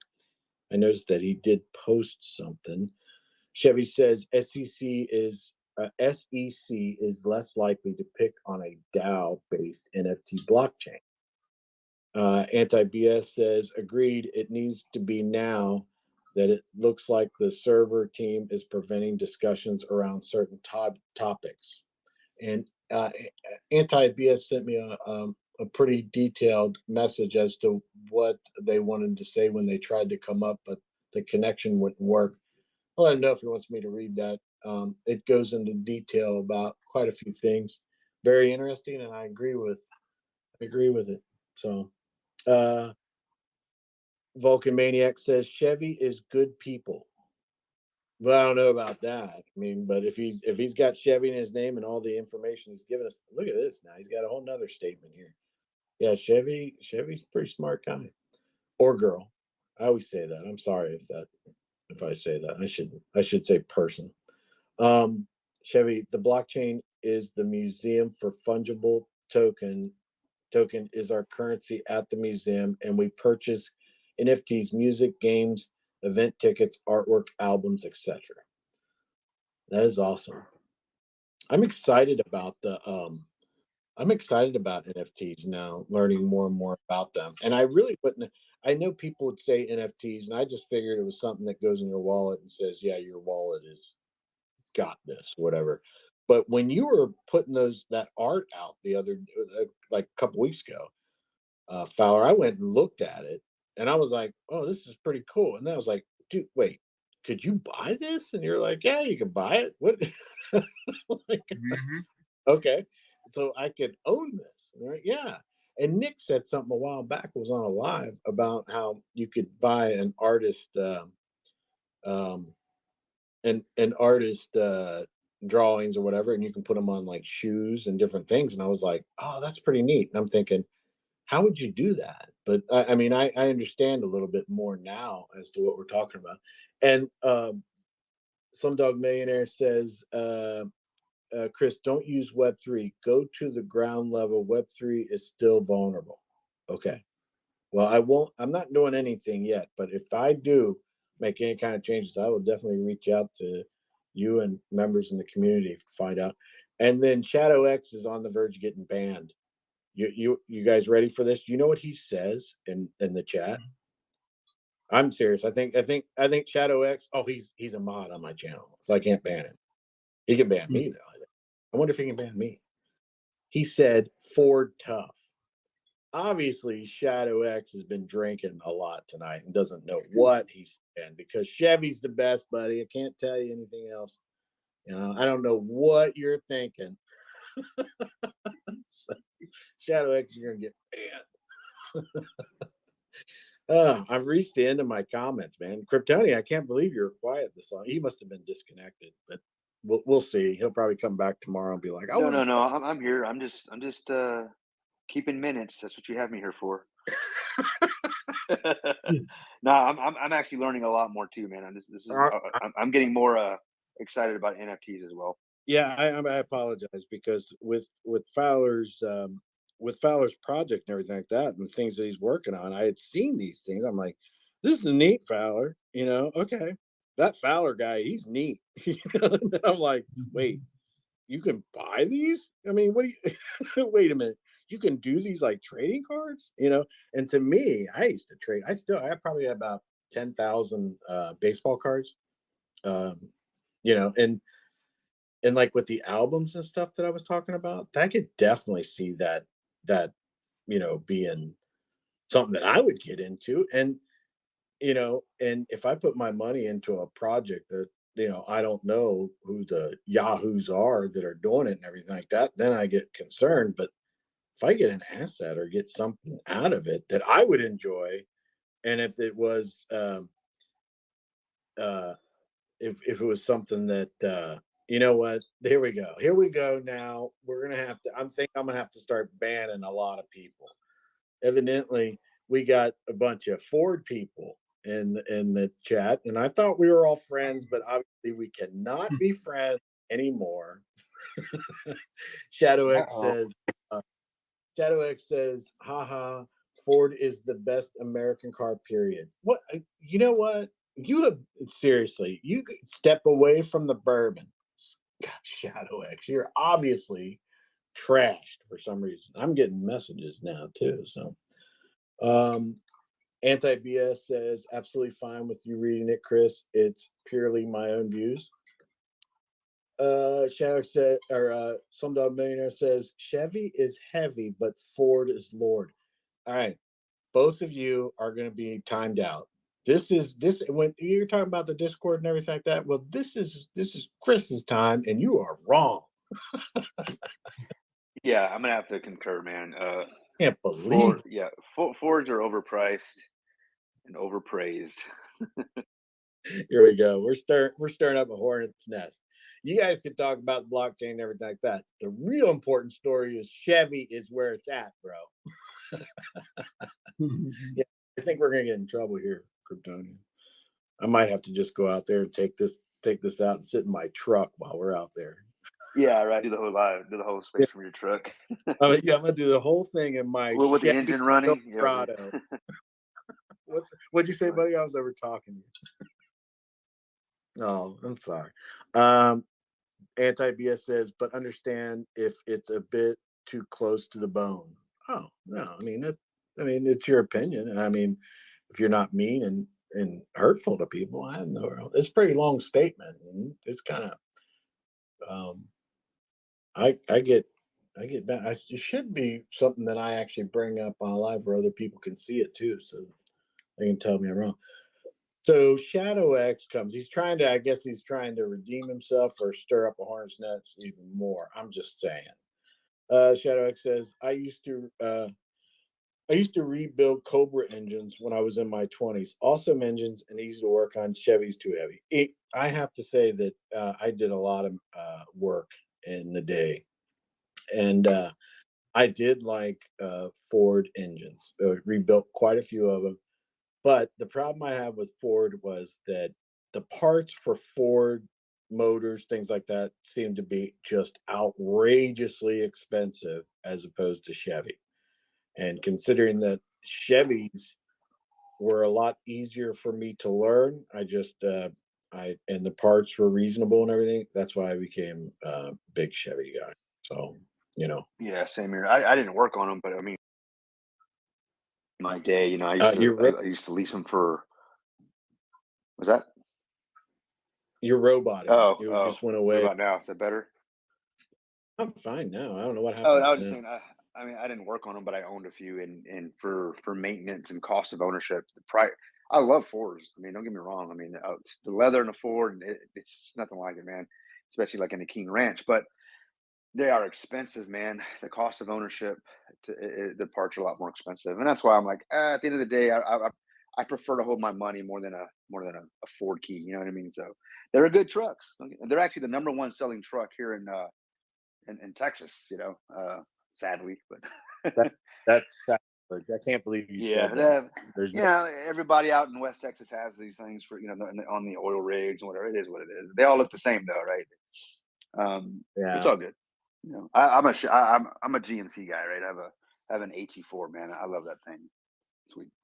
Oh yeah, nice vehicles. But I mean, I know what he's talking about. But when I don't know if it's that the engineers at Chevy are dumb, or they dumb it down. But rebuilding a transmission like a 700 R4 in a Chevy, a Chevy, to me was extremely easy as opposed to a counterpart to Ford, because it was a 350 motor, a 700 R4 transmission. All those things to me were super easy for me to learn Chevy, and it seemed like when it came to Ford, I was like, I didn't understand it, and I'd have to reference manuals quite a bit, but that was years ago, so maybe it's changed. But Tina Poltea says, I thought Ford had more foreign parts on them. I think Ford is actually owned. I think it's owned by a French company now. I don't think they're actually Really, owned by America. really. Yeah, and I mean, I'm not sure about GMC and Chevy, but I think all of them have. Well, like GMC unfortunately is subsidized by the government. If you remember when Obama did the bailouts for the auto industry, and GMC stepped right up for that one. Ford, what their claim to fame for Ford was, at least they were able to say, "Nah, we're our own company. The government doesn't own us." But then I remember, they went and set up like factories in Mexico, and it's like, bro, build them in America. You know what I mean? When let's do this, and then they came back, I think, to Texas, and then but then I think they went back. I don't know, but yeah, I think there are some foreign parts, maybe in all of them, right? But what I love about GMC is just I don't know, they just the technology that they put in is very. It's like when I jump in a Ford, I feel like I'm picking up an Android, like a phone, and I don't like Android. I'm an iPhone guy, an Apple guy. So when I jump into GMC, the text it's very fluid. Like to me, it's very simple. I'm an IT, right? So I mean, not that simple is a key for me, but I just for me, it's all about into being very intuitive. That's why I like it. But yeah, they're both great trucks, though. They're both great trucks. yeah. I mean, I can't. I mean, and my son-in-law's got a Ford, and I like him other than that. So we're and then my other son-in-law, he's got like a sports car, so it's whatever. These young, but it is an automatic, or it is a standard. So I mean, it is. He does know how to drive a stick, and he's like 23 years old. So give him props for that. Yeah, yeah. Slumdog Millionaire says I'm talking pre-90s. So he's talking younger. And then Okay, yeah, okay. Navarro says that the 10-speed automatic is a joint venture between Ford and Chevy. I did not know that. I didn't know that either. And then Shadow X says Chevys are way easier to work on. Definitely. Yep. Okay. So I mean, all right. So mine are. That's one thing. That's what I get at. That got me into Chevys was that I could figure out how to repair Chevys a lot more than I could Fords, and it was less expensive on a guy that worked on a farm. So Gus also says that Dodge is owned by Stellantis. I've never even heard of that company. Dodge. Oh my God. Yeah. Aren't they like Rams now or something? Those are. I don't know. Never had any luck with Dodgers. Never had any luck. You know this back in the day when I worked on transmissions a lot. Dodges kept me in, and Dodge Caravans and their little shadows, I think is what they were called.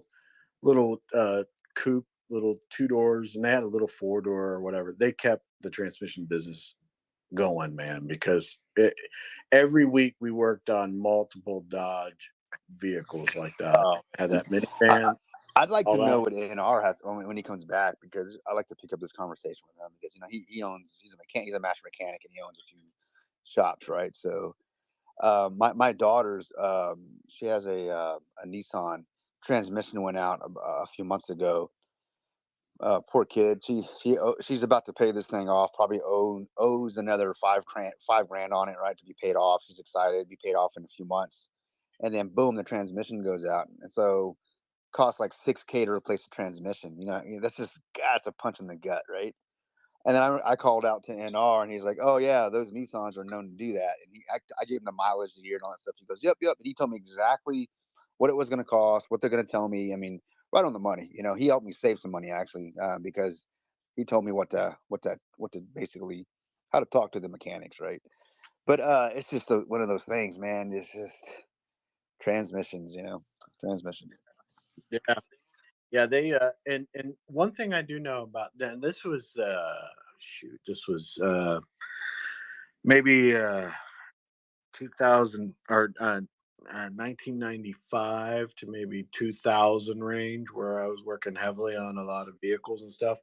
But Dodge, the Ram trucks, they have they have transmission lines that run to the radiator, and the bottom of the radiator is the transmission cooling system.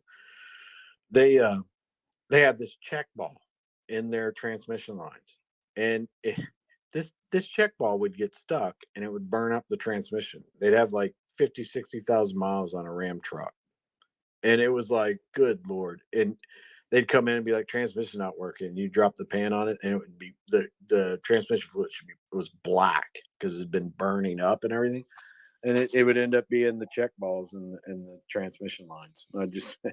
But they changed that and everything like that. But that was a feature that was bad for Ram trucks. But other than that, that's the only thing I've ever heard about Ram trucks. Slumdog Millionaire said, or Shadow X says, I own a 2013 Ford Mustang Roush Stage 3 sitting in storage. That is awesome. That is an incredible vehicle. Slumdog Millionaire says, my dream car is a 69 Chevy. Chevy says, or I'm sorry, as my dream car is a 69 Charger, not a Chevy. What is a 69 Chevy? I've never even, whatever. Chevy says, I identify as a 65 Corvette. There you go. Slumdog Millionaire, little red Corvette. The Shadow X says to Slumdog Millionaire, those classic Hemis were definitely awesome. I agree with that. Gus says Ram became a separate brand. Now they went back to Dodge. If it's a CVT from Nissan, it's garbage. That's a centrifugal force. What is it? What does a CVT mean? Is it I forget. I thought I used to know that. I saw a couple transmissions back in the day like that, and I think Honda or Toyota had one, and it was like, good Lord, this thing is crazy. But I'm not smart enough to know what that was. I thought it was, I forget what the name was. But anyway, Shadow X says, at our shop, most cars that need work are Dodge, then GMs. Yeah, I've done. Listen, I put like 3 of my kids through school while working on Dodges when I was younger. So, Rami says he must go, and I think that's. Do we talk about something else? We were talking about cars, but maybe is he talking about what we were talking about? Someone on the team before. Some dog millionaire says Shadow X. It's so beautiful. I'd cry if I came home and surprise. Yeah. Oh, continuous variable transmission. Okay. Yeah, I don't. That is not what I thought it was. Yeah. So Gus knows. I'll just go to Gus on transmission needs now. In other words, it's a rubber band transmission. That's what I remember, because we took the case apart. It was a half case. You take it apart and you pull one side, and it looks like seriously a bunch of rubber bands around gears in different levels of gears. So I might have it wrong. I don't know. Vulcan Maniac says, thank you guys so much for your dedication to our community. No problem. Hopefully, I mean, we're talking cars now, so most people are probably like, I'm out of here. So, and OBZ, I think I'm looking at the wrong one. OBZ came up here to say something. Then he left because I guess he got booted. And then now he's just a listener, and we never got to even talk to him. So I apologize for not getting to OBZ. I do have one more thing that I wanted to talk about. I wanted to read this statement that Anti-BS sent to me. And it's kind of a long statement. So it's his, I don't know if it's him or I should, it's this person's idea. I don't want to, I don't know. Their ideas and their thoughts on the situation with the community. So here we go. Says Chris, sorry I was having issues, so was unable to join the live audio as a speaker. So I wanted to say this to the others on the live. I'm on the fence about Nick. On the one hand, I'm glad there is someone now in charge that has a plan that is far more grounded and sustainable. But on the other hand, we can't be sure how much they saw or how involved they were. He was pushing the old blockchain plan despite knowing it's a terrible idea, and only after everything about Brian came out was willing to trash it, mention it was full of gimmicks. Despite having my doubts, he did come across sincere in his original AMA. However, since this AMA, a lot of things have changed and making it harder to put trust in them. Um, I won't go into all the things since then and focus mainly on the recent red flags. This project will be relying a lot on outside interests and Jason and the others' continued involvement, whether complicit or incompetent, will always be a massive cloud hanging over it. And if when Jason said he was an investor and cared about the community project being successful, he was being sincere. He would should walk. Let's see the team. Uh, I I just moved all the way down the screen. Let me go back up. The team has also started to put in play what can and what can't be discussed. And when I say that can't, it is specifically any discussions around teams' possible involvement. I believe the reason is being put in place now is to get the community to put its place before the upcoming rebrand and server changes. This is exactly what Brian did to sweep things under the rug and keep things looking rosy for new investors that were entering the server, especially when he was rebranding from Seifu to SeifuX. Says, I understand they have stated that they are currently dealing with it, and if true, that is great news. However, the community discussing and speculating about it should not be forbidden. And the whole idea of rebrand slash server change now is completely pointless while this is still ongoing unless they plan to completely lock down the new server, which looks to be exactly what they plan on doing, as mentioned earlier. Also, wanted to go back to the point made earlier about trusting while it's still just conjecture and letting them get on with it. Let's not forget the people chose to ignore information around Brian as it was just conjecture at the time, and we know how that turned out. By doing so, when opening ourselves up to a repeat, by doing so, we are opening ourselves up to a repeat. Something to also consider, this project technically just needs to launch and not be deemed a scam. And if it is, then goes south, well, we tried and just another failed project. I hope, I hope I'm wrong and I'm just being overly cynical. But to be on the safe side, we as a community cannot become complacent and need to question things if they don't sit quite right. Um, yeah. So I agree with it. I agree with everything that you're saying there.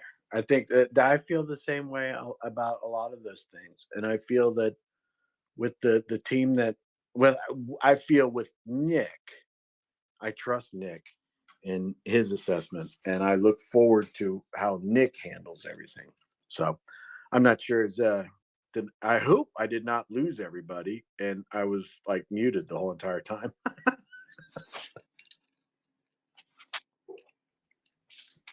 I gotta take a drink of water. That was a lot to read.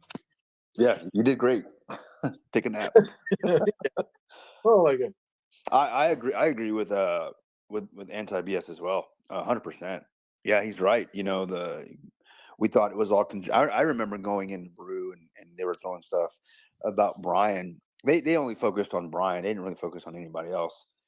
And my whole approach was like it all looks coincidental, and it's conjecture at this point, and that's just how I approach things. I don't ever pick up a pitchfork, right? And, all right, burn it down.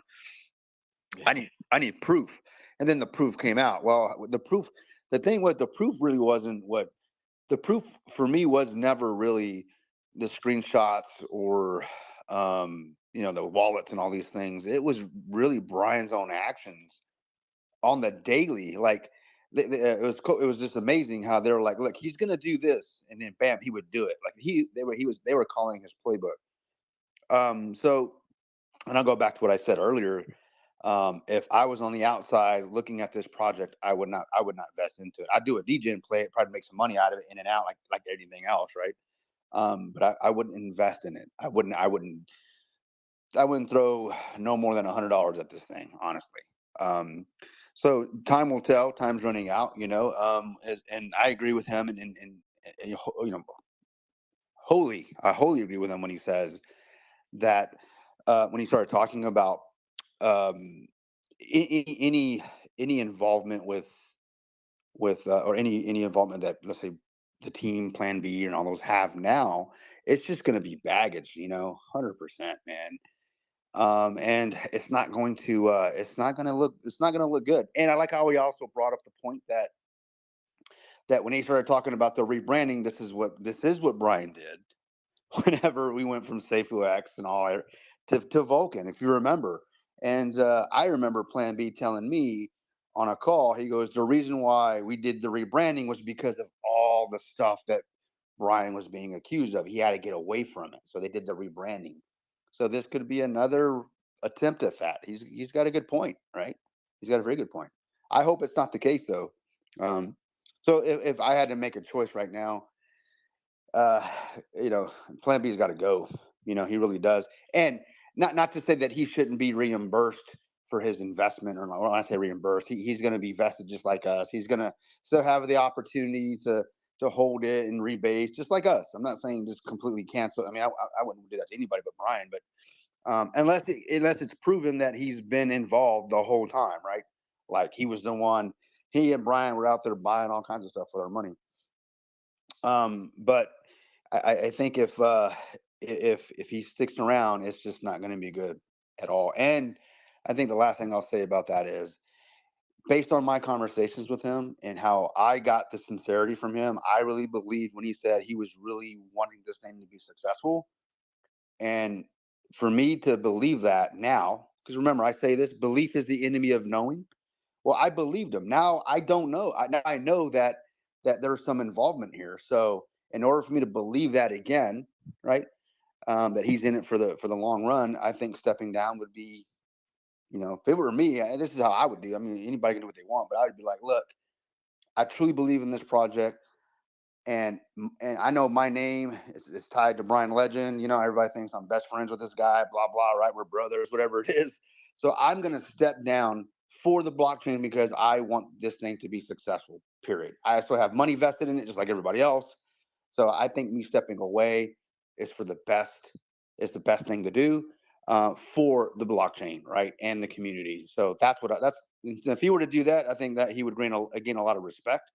And people would be like, okay, the guy's sincere. Even though he's not coming out saying I was guilty or I'm not guilty, he's just saying I'm here for the blockchain. That's what I've always said, and this is how I prove it. And that's what I would do. I mean, I wouldn't want to. I mean, I wouldn't want to be the guy to bring it all down. I mean, if me stepping away is going to help everybody else, that's what I would do. But that's me, right? Who am I? Well, you're a very valued opinion for me. I mean, what you're saying and everything. I want to get a couple more comments about cars because they came up while we were I was reading that statement. Sky High says Chevy Vortex engine is one of the best ever built. Lasts forever and easy to work on. That's awesome. Sky High also says Ford sucks. Did I say that too loud? I'm sorry. Ford. That's what I like, Sky High, man. He gets it, man. He gets it. And a Dodge is just a rebuilt Ford. Oh man, he just did. I can just see the rage coming out of a few people right now. They're gonna start rage texting right now. Someone's gonna raise their hand and be like, "All right, I'm coming on. I gotta straighten these guys out." So, Slumdog Millionaire says nothing wrong will happen with rubber bands. Like we didn't learn that rubber bands in our cassette tape players kept stretching out. I hated that so much, man. Pissed me off. So sure, put them in transmissions for a vehicle. So yeah. So Anti-BS says, thanks, Chris, for reading that. Shadow X gives him pumped up arm and everything. I guess that's before he heard the Ford quote. I guess we're gonna be in trouble here in about a minute. So we might have to have that conversation with him. Anti-BS says, absolutely, worst case scenario, we call it out and we're wrong. Okay. Yeah, I can see that. Anti-BS also says, however, if we choose to not call it due to just being conjecture, worst case scenario, we get wrecked. And Rami says, vote me in. I can do a better job. And Anti-BS says, even if not complacent, he is incompetent by default. And Rami says, all of them except Nick must go. Yeah, I mean, yes, Plan B has to go definitely 100%. And that's Shadow X. And Shadow X says, I will never be comfortable with Jason on the team. I get your understanding on that. And I feel for you guys. I think I got through all the comments. How about that? Man. Yeah. I mean, it was tough keeping up with the comments, especially when people were coming in talking about Ford and everything. Well, some people just don't, they're probably they talk about them because they're always working on them, so they're like, they feel really close to them. You know what I mean? It's like, it's very intimate it's an intimate relationship with the Ford because you always have to be up under that hood because it's broke all the time. You know? Yeah. Yeah. That's tough on. So I think that we've covered a lot tonight, and I'm really excited about. It looks like Randall's here. It's nice to see you, Randall. What's up, Randall? Little late to the party now, Chuck. What's up, bud?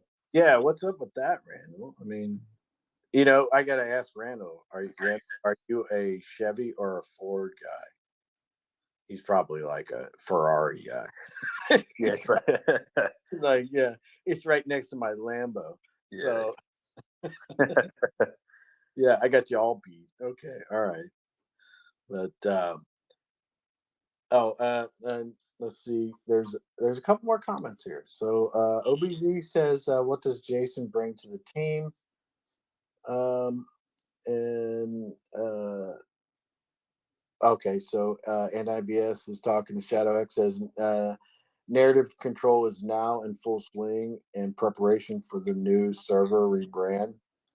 OBZ says Jason knows nothing about crypto that could be at an advantage to the community. I need to put my glasses on. Some Dog Millionaire says, let's retain Plan B for mascot purposes. Someone needs to be in that damn hot suit. That's true there. That's true. All right. Been through the comments. Been through all the stuff. We talked about a lot of things. Hopefully everybody was able to speak and get their opinions out there. Fowler talking about his NFT project. We'll be talking more NFTs on Sunday Night Live. That's going to be 8 p.m. Eastern Sunday. Kryptonium, what you're going to be there Sunday, right? Yeah, I'll be there. And that one we're going to be doing on the YouTube, as us old folk call it. Yeah, well, that's what you call it, but we call it YouTube. But we're going to be on the YouTube, and instead we're on the Twitter and YouTube. Sounds like you're on the sauce, bro. Just take a step back from on it. Man, I haven't had a drink in a while, so I'll probably okay. Anybody that says I haven't had a drink in a while means they're thinking about a drink at that very moment. I was just now when you said that, like, but too late, whatever. Maybe I'll have drinks. I got a couple buddies go hang out with them tomorrow, get a couple of cards, some good bottle of bourbon, or I'm really liking this Irish whiskey, this Jameson that I got. So maybe Jameson is so good, man. It's so good. You guys might be like, "Where's Chris? I thought he had a live on Sunday." I'm still drunk. So. Like he never showed up. Nah, I'll be there. Yeah, I don't think anything else is going on. I mean, what we got going on in the community? I mean, Fowler, are you still there, Fowler? Because I got more questions about your NFT. I hope he's there. I wonder, Fowler, what's the status on your project? I mean, is that something that's going to be something in the next couple of weeks, or are we talking months out? What are we talking? I mean, are you going to talk more No, detail Sunday about that? not months. No, I could tell you at least around about time. Right now, I've been stuck on this couple of lines of code uh for the packs, but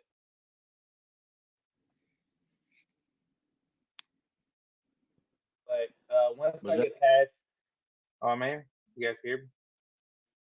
Yeah, Oh, it's like Yeah. you went away there. oh yeah, my alarm went off. Yeah, I'm just working through some problems with codes. Nothing I can't handle. I guess at this point, it's a little frustrating. But once I get past that, I got to work on the NFT marketplace. After that, I'm good to release the first wave of F3 Warriors and get it going. The hard part is really getting the packs to do the loop the RNG thing and busting open the packs and getting 4 NFTs. The NFTs are done. I'm done with the first wave of NFTs. Matter of fact, I have the second and third wave ready to go. Like second, third wave is ready to go. It's really just getting through this infrastructure part of the loot boxes and then getting the NFT marketplace up and going. After that, man, I'm once I'm done with that, I can release the next day. Well, I'll release the next day. Whoever's ready to go, But it's yeah, I'm working on it. It's not going to be a month. It's not going to be some super long thing unless I run into some issues, right? Like if I run into some issues, then I can see something. But right now, I don't have any serious issues other than getting through this code. But once the code is tested and it checks out and everything, I'm good to go. I'm launching these NFTs out there in loot boxes, and everybody can just take their BNB and go at it. All right. Well, Sunday night, bring your A game, man, because we're gonna be talking about it, and I'm gonna have a lot of questions. I want to be. I'm gonna start looking into the. I'm gonna spend this. I got to do some stuff tomorrow, but I'm gonna spend probably most of tomorrow and most of Sunday in my free time learning as much as I can about NFTs, and I'm really liking this because of the fact that. I don't have to worry about some Yahoo doing some jackwagon shit with the project that I buy into. If I buy and I get a piece of art of some type or a collectible or something, those are things that I can have in my wallets or whatever, and I can do something with, and I don't have to worry about what they're going to do with the projects and all that kind of No stuff. watch, So no worry about wash trading going on with my yeah, NFTs here. yeah. Yeah, and if I Yeah. want to end up selling it because somebody wants it because they think it's more valuable, and I got like, if I, and it's the other thing too, you you can get multiple ones. So if I open up one of these boxes and I get like duplicates of things, that could happen, right? Yeah, and Yeah. So if I have some duplicates and stuff, I could sell those, or I could trade those for like other ones that I would want that I would see, right? Yeah. So like just like just yeah, trading cards. I yeah, mean, and we then used on to. top of that, again, I said the revenue share portion that each all the NFTs have that right now, so it's not like the elite NFTs get it, and the common cards don't. No, they all get it. Just they're one does have a higher percentage than the common cards, which would be the lowest car NFTs. But I mean, there's a reason that there is a reason to hoard common duplicates as well. You know, I can see that happening. I could see somebody buying, just cracking open loot boxes and just like whether I got duplicates or not, it still works out for me because you know the one thing I do know is that the NFTs are all getting revenue share right now. So having duplicates isn't a bad thing. Is what I'm trying to say. Well, I mean, that's what I mean. When I remember being a kid, and you get your baseball cards and stuff like that, and you get a couple of, you'd know. I mean, I had a bunch of baseball cards, and I'd know if I was a duplicate, and I'd swap with my buddies. That we go to the convenience store on our bike. We go in there and get our baseball cards, and we'd sit on the curb and we'd trade them off back and forth and stuff. And I mean, that was Holy crap! That was an episode of the freaking Andy Griffith Show, dude, right there. I love that. I just messing with you, bro. man, Kryptonian. Everybody knows what I'm talking about. Man. You know what? That's I love Andy Griffith Show, man. I grew up on that, man. My dad used to make me watch that. So I'll tell you a little thing. Back when I was a little kid, we used to go up to the convenience store. We take our like little change that we get and everything like that. We go get a couple of baseball card packs and everything, and you get the gum. And you Get the bubble gum. Yeah, you put the gum in your mouth, and we get those. That's back when they had bottles of Coke, and we go and we get a bottle of Coke, and we put the gum in our mouth, and then we put the pop in there, and like fizz everywhere and everything. It was just, I mean, You going back, man. You know what I used to do when I was, I guess, considered if I had to say that age, we'd go to the convenience store to play Street Fighter. You know, Killer Instinct. You know, there'd be like like little mini arcade in there. That's what I used to do. The only thing that I ever saw, I mean, I actually used to collect baseball cards as well. My brother, my younger brother, I've only got one brother, but he got all the good ones, man. So I gave up on it. Yeah, we didn't have the video games, but I remember when they did come out, we would my family would go to the bowling alley on like they bowl in a bowling league or whatever, and then we get quarters and go down to the arcade and play. Yeah. And tell you the games that were there and everything, but we played those things. That was like Cubert, Asteroids, whatever. What are the games that you had? I remember Asteroids. You're right. Right now, it'd be like, man, I'd play Asteroids, and you know, there's a YouTuber that's on that he goes live, Serenity, in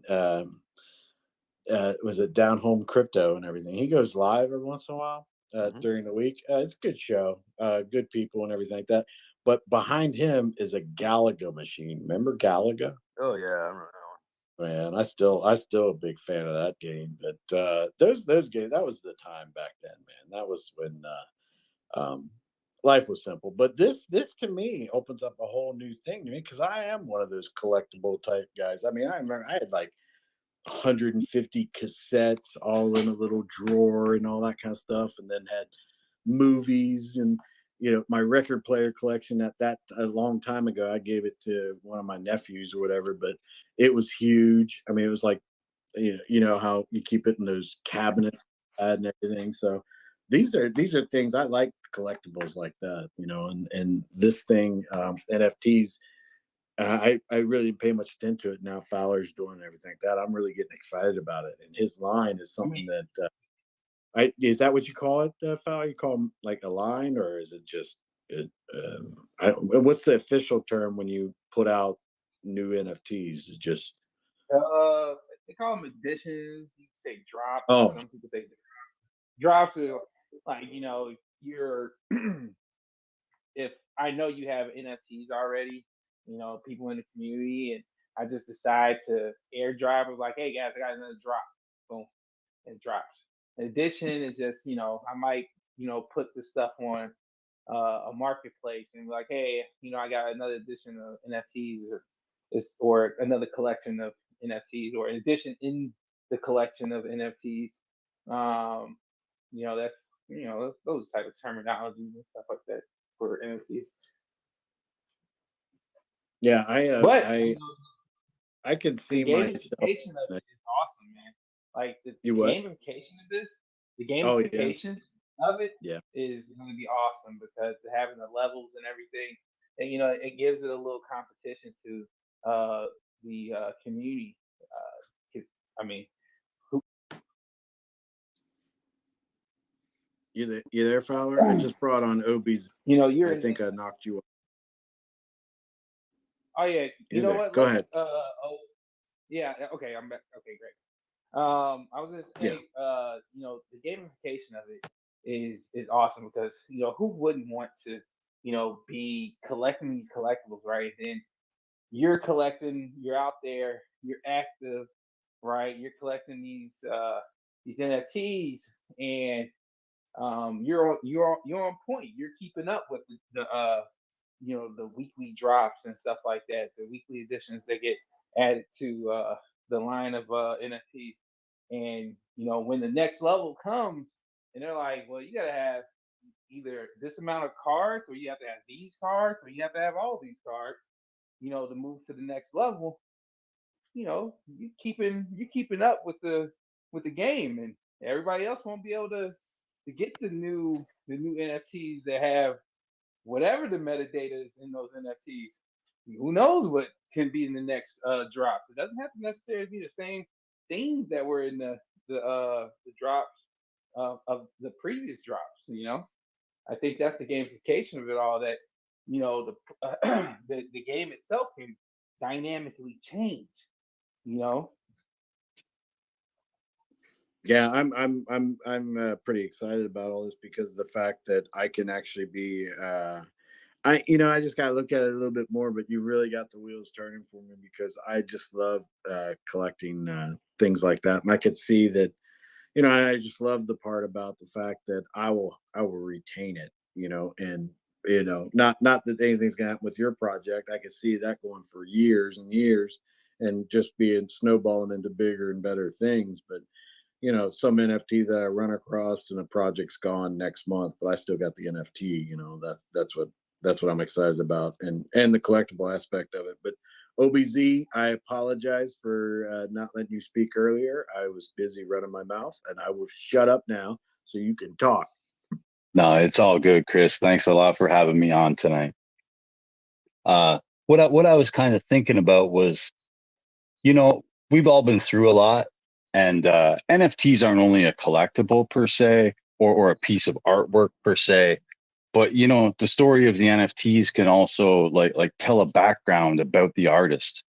And if we look at Fowler, at least from my point of view, I look at a warrior. So like when I see these F3 NFTs, warrior NFTs coming out, I'm basically looking at Fowler and thinking he hasn't given up, because he's still saying like, I'm here to go to war, right? And that's the way I get the feeling, kind of like it's telling that story to me that you're ready to keep going, Fowler. You're like, you're not giving up. sure not. I mean, I think if you're gonna guys gonna see in my dev NFT. I always usually make this when I started making NFTs. I usually start off with a developer NFT. It doesn't the NFT doesn't affect anything of the ecosystem. It's just really almost just like a statue for your desk, a paperweight for your desk. And going in the metadata, it says, I'm not I'm not giving up until my dreams are fulfilled, and my dreams are to build games. Eventually I will get to the game development part, but I'm not giving up until my dreams are fulfilled, and that's actually embedded in my metadata for my dev project owner NFT, and which is pretty much the avatar you see right here for my Twitter. That's and I really do like I come in for the community, right? I could just sit and just pop up one day and say, hey, guys, my project is done. But it's more for me. It's more than that. I'm trying to make sure, even with this blockchain, I'm trying to make sure it's right for me, right? Like, because when I start, my community builds and it grows, I have to take care of them. I have to protect them. I have to not just the financials that they've invested into me, but them themselves. Like they're they're my community.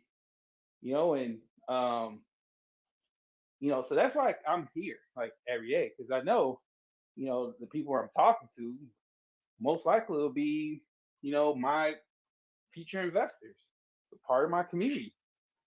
So making sure the blockchains that I plan on putting my stuff on, my projects on, like it's gotta be, it's gotta be right.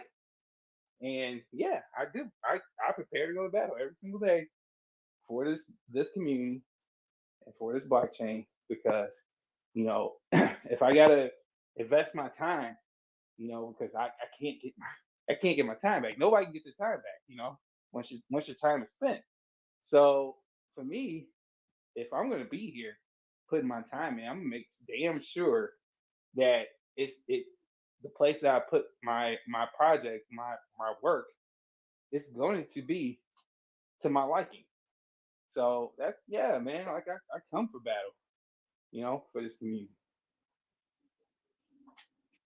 I appreciate that. I'm sure a lot of people do. I'm probably not the only person. I'm just saying it out loud. Oh Yeah. yeah, I'm appreciative. Thank you Yeah, guys. For absolutely. real. Yeah, absolutely. Yeah, but Fowler was one of the first to come out, and once he saw the writing on the wall, he pulled back, and then he did an about face and decided to keep moving and pressing forward. Didn't stop creating, man. So yeah, I have that. I have much more respect for Fowler. I've always had respect for you, that Fowler. But I mean, you've really uh, stood up and made yourself known. That yeah, just as OBC says, man, you're not going anywhere. Keep pushing it, man. And this is what we want, right? We want to get into projects where we know that the those that are leading the projects, at the sight of any obstacle, they just delete discords and leave. You know what I mean? No pun intended, but Yeah. Yeah, I agree, Kryptonian. Sorry, Chris. No, go ahead. The story here with Fowler is real, and we've all walked with him along his path, and that's why I see those F3 warriors as us, the community. Like he's basically throwing us all up there and saying, "Come support me, so I can support you with the revenue sharing NFT." And I hope people understand. Oh yeah. Yeah. I can definitely, I can completely understand. And, um, I'm excited about this NFT stuff. I'm really going to be checking it out. And OBZ, if you got time, man, you should join us on Sunday Night Live. Let me know if you want me to send you off the invite. But we have a comment from Anti BS. 100%. It's stressful enough as a community leader to do things right for your community without having to worry that the blockchain you plan to launch on is questionable itself.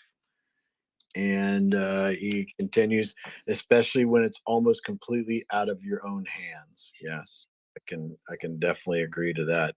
Um, I know that we've been going for more than 3 hours, and this seems totally different than like on YouTube and stuff like that. It seems just so much more relaxed, and I enjoy it a lot. But I'm going to end this soon because I'm going to go to bed soon.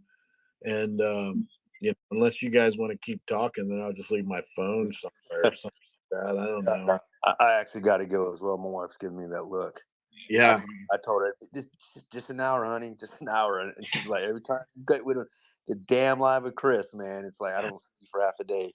Can't help it, man. But you're right. It's chill. It's a chill environment, man. I love it. It's Well, easy to talk here. listen, just Crypto, just tell your wife that I'll say this right now. We'd rather have her on than you, but Yeah. that's cool, dude. Yeah, but she just. I'm gonna save my response for Sunday. All right. See you Sunday, brother. I'll see you guys. Thanks for having me on, man. But I'm gonna bounce, and I'll had fun as always, man. We'll see you guys on Sunday. All right, guys. I'm gonna take you guys take it easy and tune in Sunday night. If you got bring your NFT questions and any kind of information that you have, I will definitely have some questions for you. And for the comments and for Fowler and anybody else that can be on there, because I need to educate myself on NFTs. And Fowler's project is going to be something that I am going to heavily, heavily. I want to learn as much as I can about what Fowler's doing, and I think this will be a good learning experience for me. So hopefully other people too. Fowler, you got any last words? Hey man, definitely I'm gonna be there Sunday. Make sure you bring your A game questions for sure. I'm gonna have some more promo materials, so it'll be more explanations on, for people to kind of look at. I'm hoping to have the white paper done by then, and so everybody can have a a true feel and vision, and to see my vision. Sorry, to see my vision. So Sunday, be there, guys. Definitely be there for that live. All right, guys. And OBZ, like I said, if you want to come by, just hit me up. I'll send you a link. We're going to be 8 p.m. Eastern Standard Time Sunday night, and we'll be, like I said, we'll be on YouTube. And OBZ, you got anything you want to say? Thanks a lot for having me on, Chris. I'll see you on Sunday. Sounds good, guys. Everybody take care. We'll see you later.